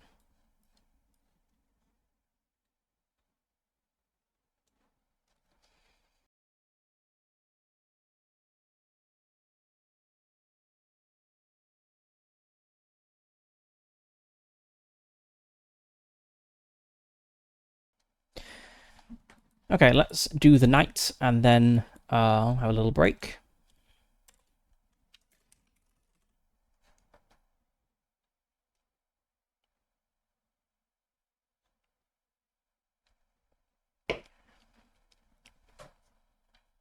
I think we'll just play through like 3 days total. So we'll get one giant dream and then we'll roll to arrive at the destination. As, you know, we can see how the game goes now. 1, no shelter found. Okay.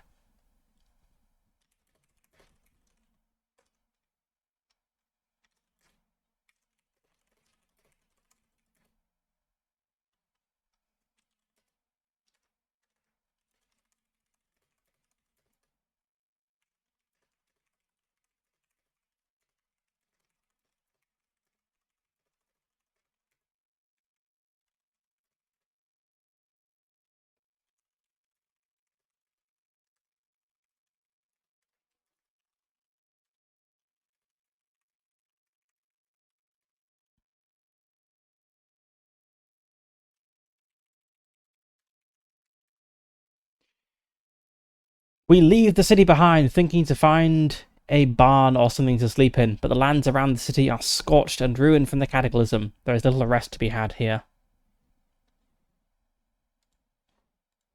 Okay, so moving up to a new hex.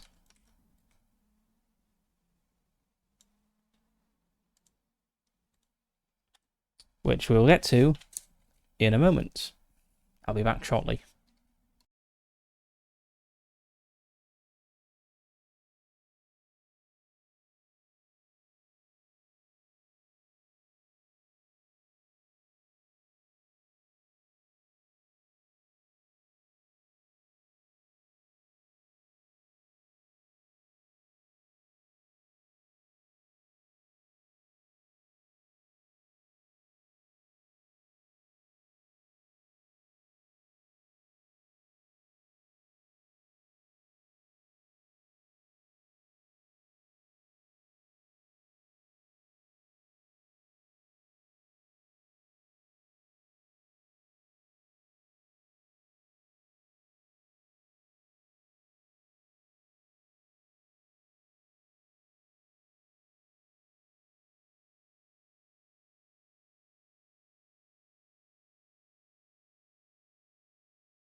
Okay.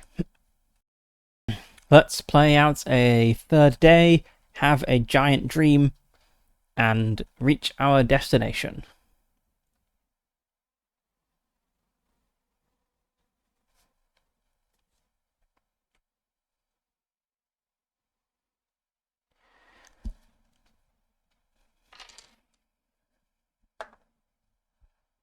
Mountains. This feels very gianty terrain. Let's make mountains grey.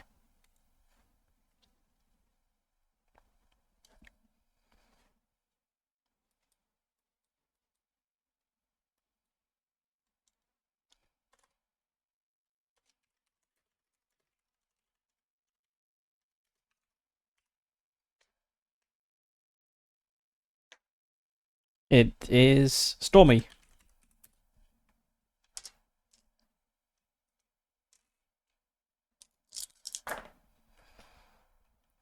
There is a humming sound.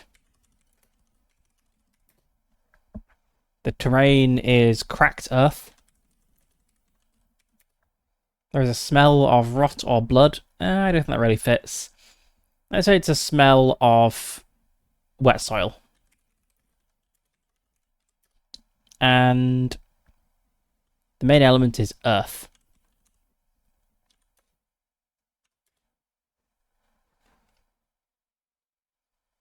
So we start to head up into the mountains of the Haven, knowing that we are nearly there.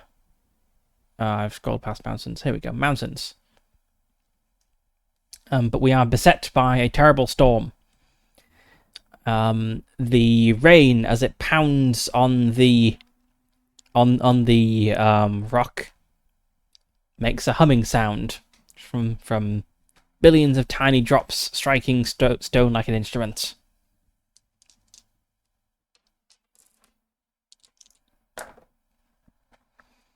Six is reroll. 4, conflict, and we got a 7. A self-proclaimed caretaker minus a giant blocks your way.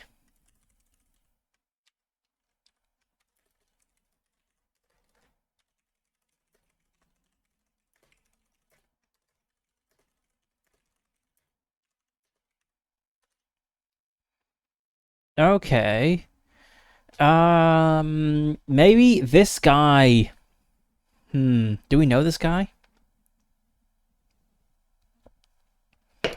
I'm gonna say 50-50 we know this guy.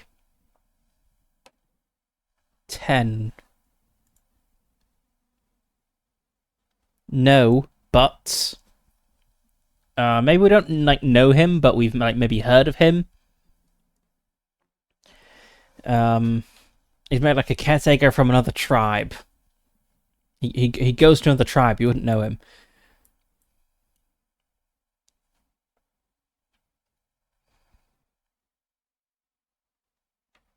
So a caretaker from another tribe stands in our way. He is without a giant, and there's a dramatic crash of lightning behind him, and he says that I will turn over my giant. Oh, I don't think he'd be quite so brazen. I think this is a guy who like lost his giant and now needs a new giant so he can enter the Haven. So I think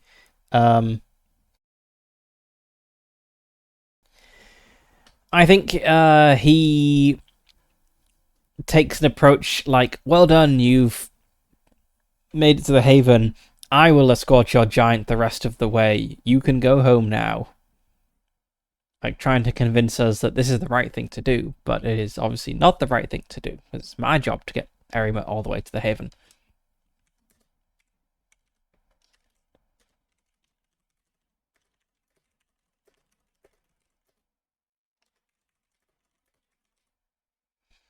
A caretaker from another tribe blocks our path.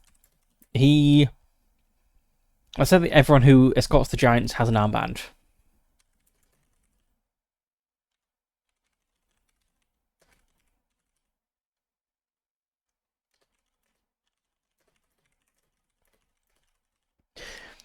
A caretaker from another tribe blocks our path. He has a giant caretaker armband, but there is no giant in sight. He congratulates me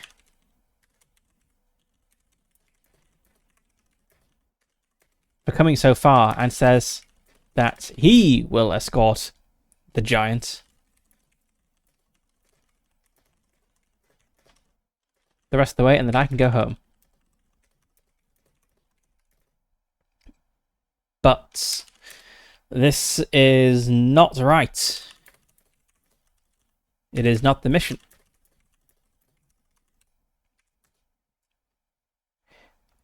I tell him... I thank him. I thank him for his offer, but say that I must see Erimut to the haven myself.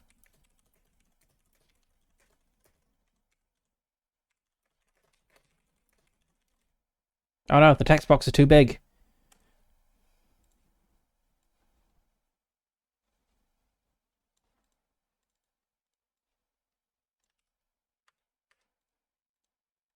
Oh god, where's my other text box gone? I made a new text box and it disappeared. Oh, let's start it here.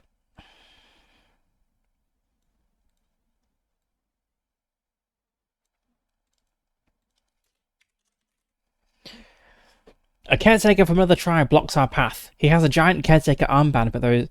Let's just say a man blocks our path.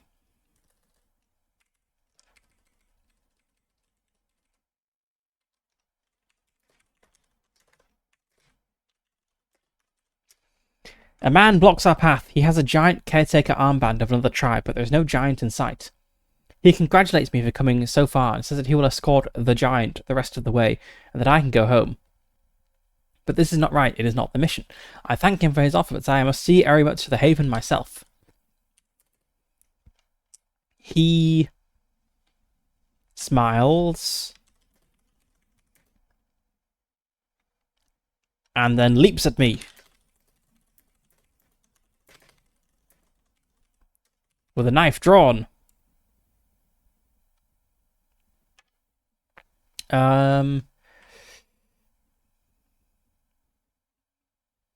I'm going to involve Erimut in this. I'm going to say, Erimut, help me.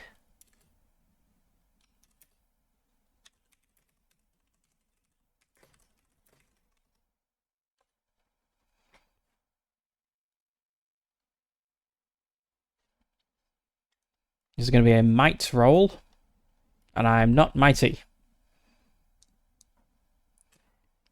Thankfully, getting stabbed by an NPC in a random encounter is not one of the listed lose conditions, so this can only go so bad. Okay, 8, partial success. I get stabbed.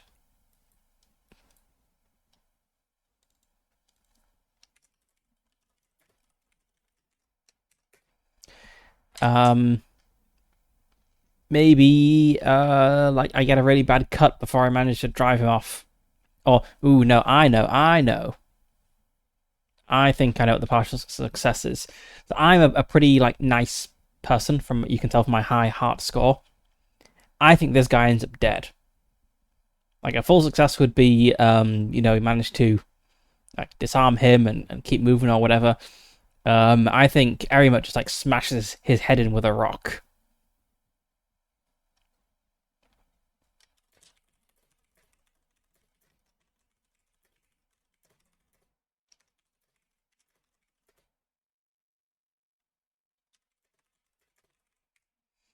I watch in horror as Erimut smashes the man's head in with a rock. There was no need for him to die.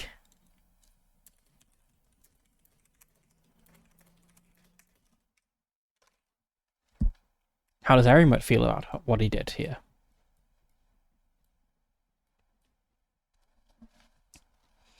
This is 2d6 -1 +1 +2. So 2d6 +1 overall. Cooperative. Assists, mimics, or follows your lead.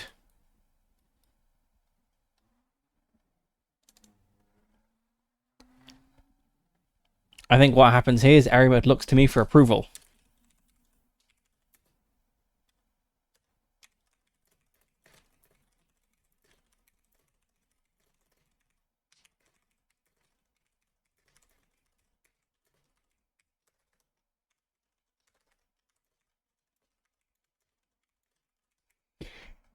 Erimode looks to me for approval, still holding the bloody rock. I offer him a weak smile. And check the bond. I guess this is glory, possibly. And I did reassure him. I smiled at him afterwards when he looked to me for approval. I don't think I put him in harm's way, as the man was going for me and wasn't trying to harm very much. So we've got 7, 8, 9. Okay, no change in bond.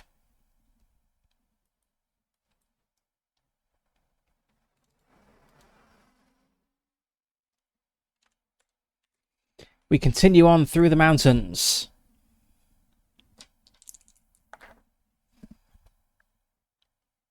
And a narrow ledge crumbles suddenly.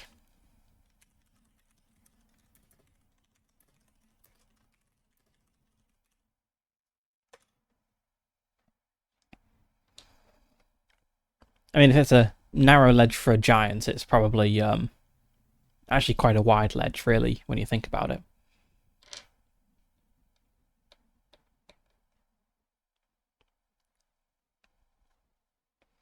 Maybe lightning strikes the ledge in front of us and it breaks up.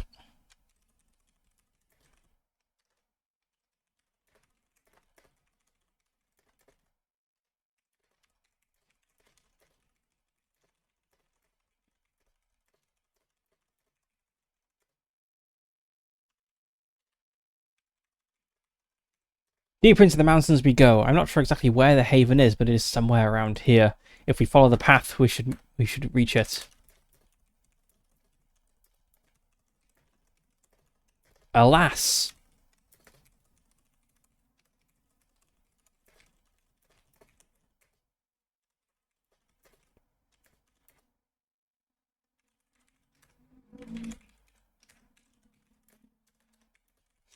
Alas, lightning strikes the ledge behind us and it breaks apart, sending shockwaves towards us.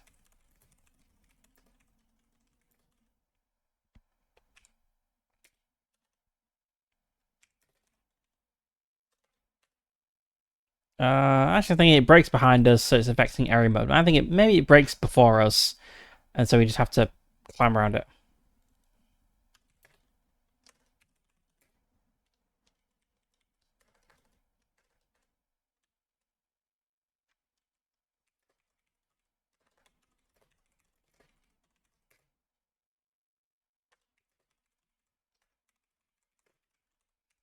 Alas, lightning strikes the ledge before us and it breaks apart, leaving only a narrow, unstable path. Can this bear Erimode's weight?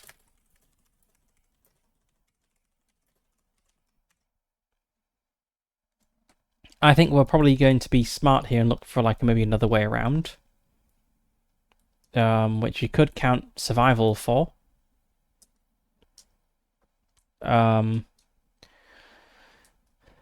Yeah, let's look for another way around, which I guess would be wits here. That's gotta be a failure, right? It's a 6, maybe. 6 or less, failure or complication.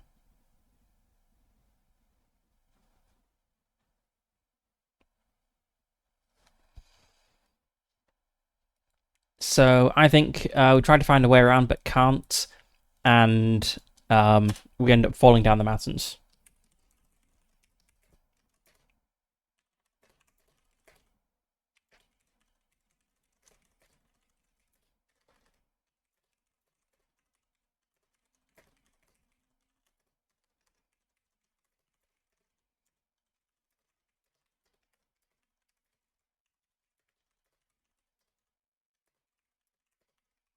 I tried to find an alternative way around, but the ground gives way beneath us and we slide down a steep slope.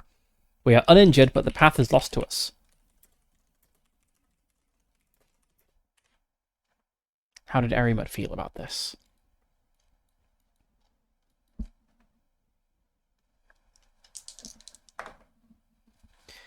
What a 7, 6.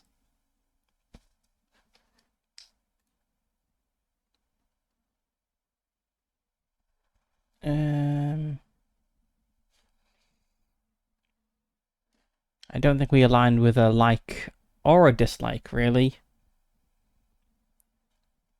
I didn't specifically say I was including Erimut, so I think I was kind of ignoring him, so I guess that's a -1 there.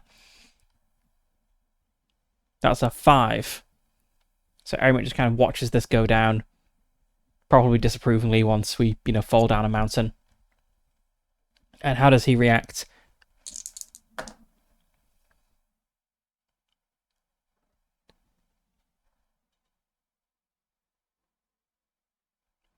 I think no change in the bond. So nothing really happened there. We're just in a worse situation. We've lost the path. We are down at the base of a mountain rather than walking through the mountains, or like down in like a little valley or something.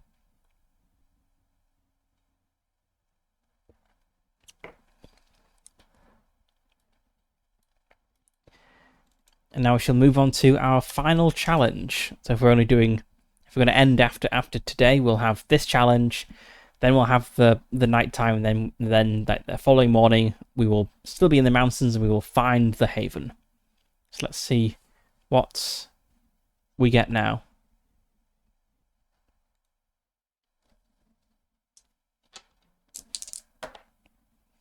Six is reroll. 2, discovery.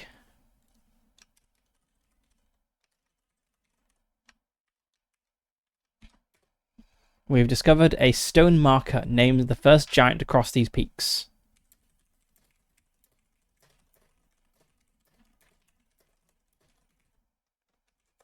I think that means we have found the route again.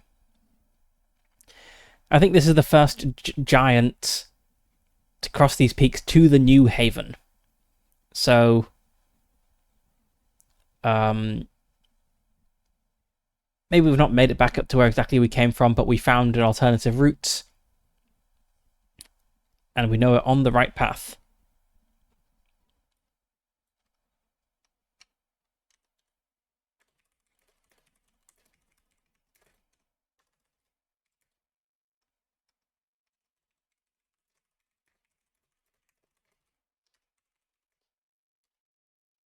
We found the path again. Erimut will make it to the haven.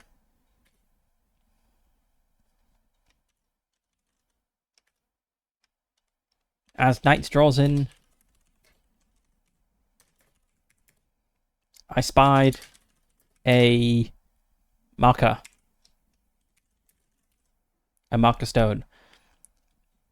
Hoping to find directions. No, hoping to find some indication of where we are. I hurried over to it and found a memorial of the first giant to enter the havens.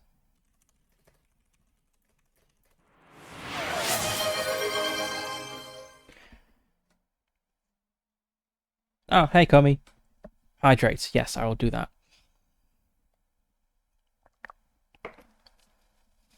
Very hydrated. During this stream, I am drinking Darjeeling. That is my current hydration of choice. Right, so I hurried over to a marker stone, found a memorial for the first giant to enter the havens. Let's say we won't make it there tonight, but we will in the morning. Unless something else happens. So I guess I don't really phrase this like a challenge or a thing to do, but we do need to roll something. That's what the rules of the game say.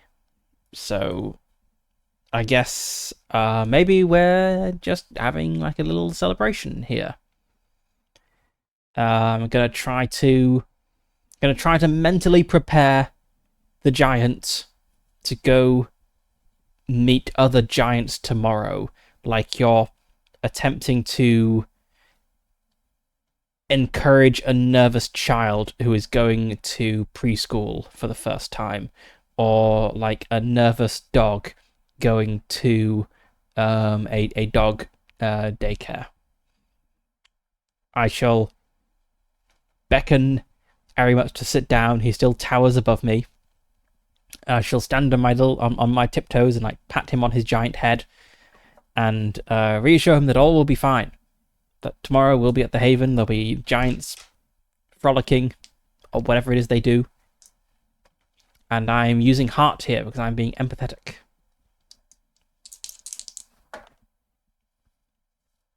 And get a full success. So how does Arimat feel about this? Very good. He really gets into it. He sheds a single giantish tear at the thought of being around lots of other giants. And does this improve my bond at all? I hope it does. So we've got a 10. This aligns with companionship, so that's 11. I reassured him, that makes it a 12. Don't think I triggered a dislike or anything, so okay, my bond goes up. So it is back to 0 as it started with.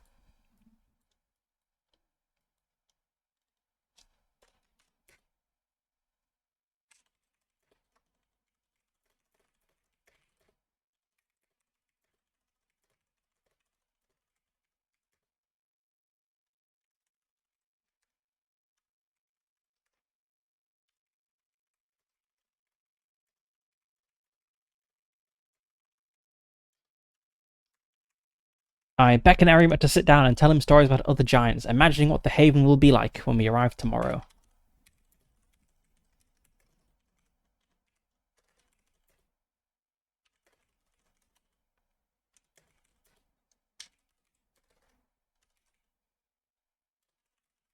Arimat is encouraged and smiles broadly. Okay, so now we have the last night phase of our little game. So let's see how this goes. We fail to find shelter again. Okay.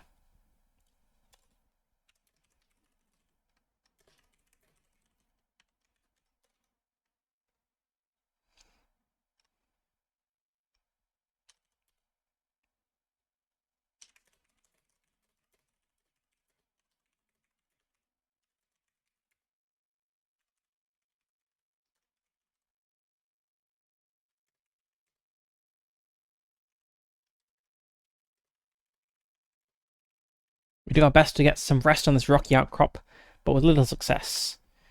We need to roll on the giant dream table for the first time. What does Arimat dream about on this, the eve of meeting all the other giants? The giant shadow detaches and runs away across the horizon. When you follow, the shadow is actually yours. Is that my dream or the giant's dream? Maybe it's my dream. I just have a giant-themed dream.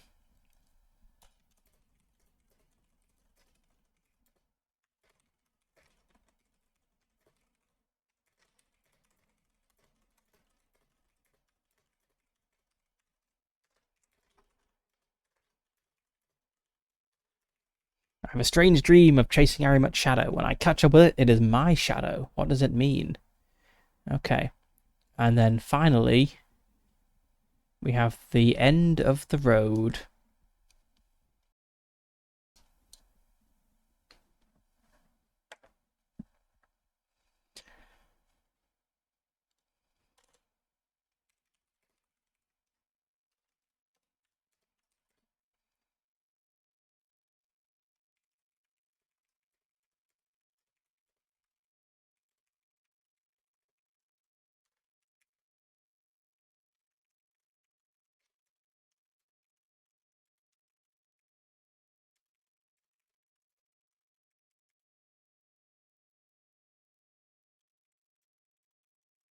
The morning comes and we set off again, following the road. Soon enough, we see little houses next to big houses. Then we see trees and realize that the little houses are normal-sized, and the big houses are giant-sized. We see figures, both human and giant. And before we get to the gate,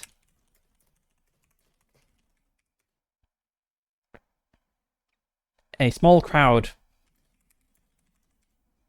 has gathered to welcome us home.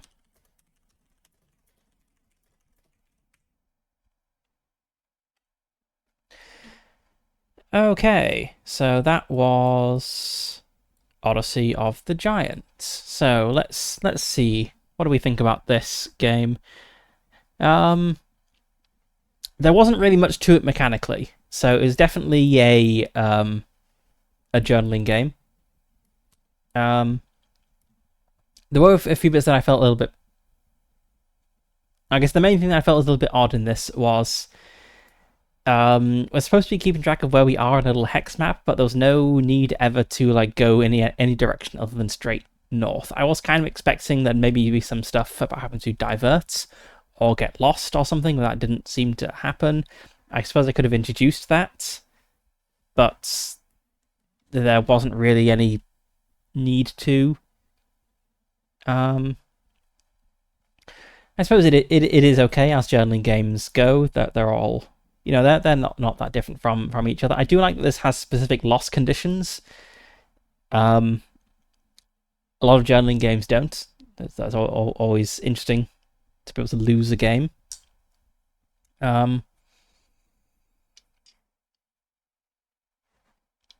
Yeah, very simple, kind of interesting.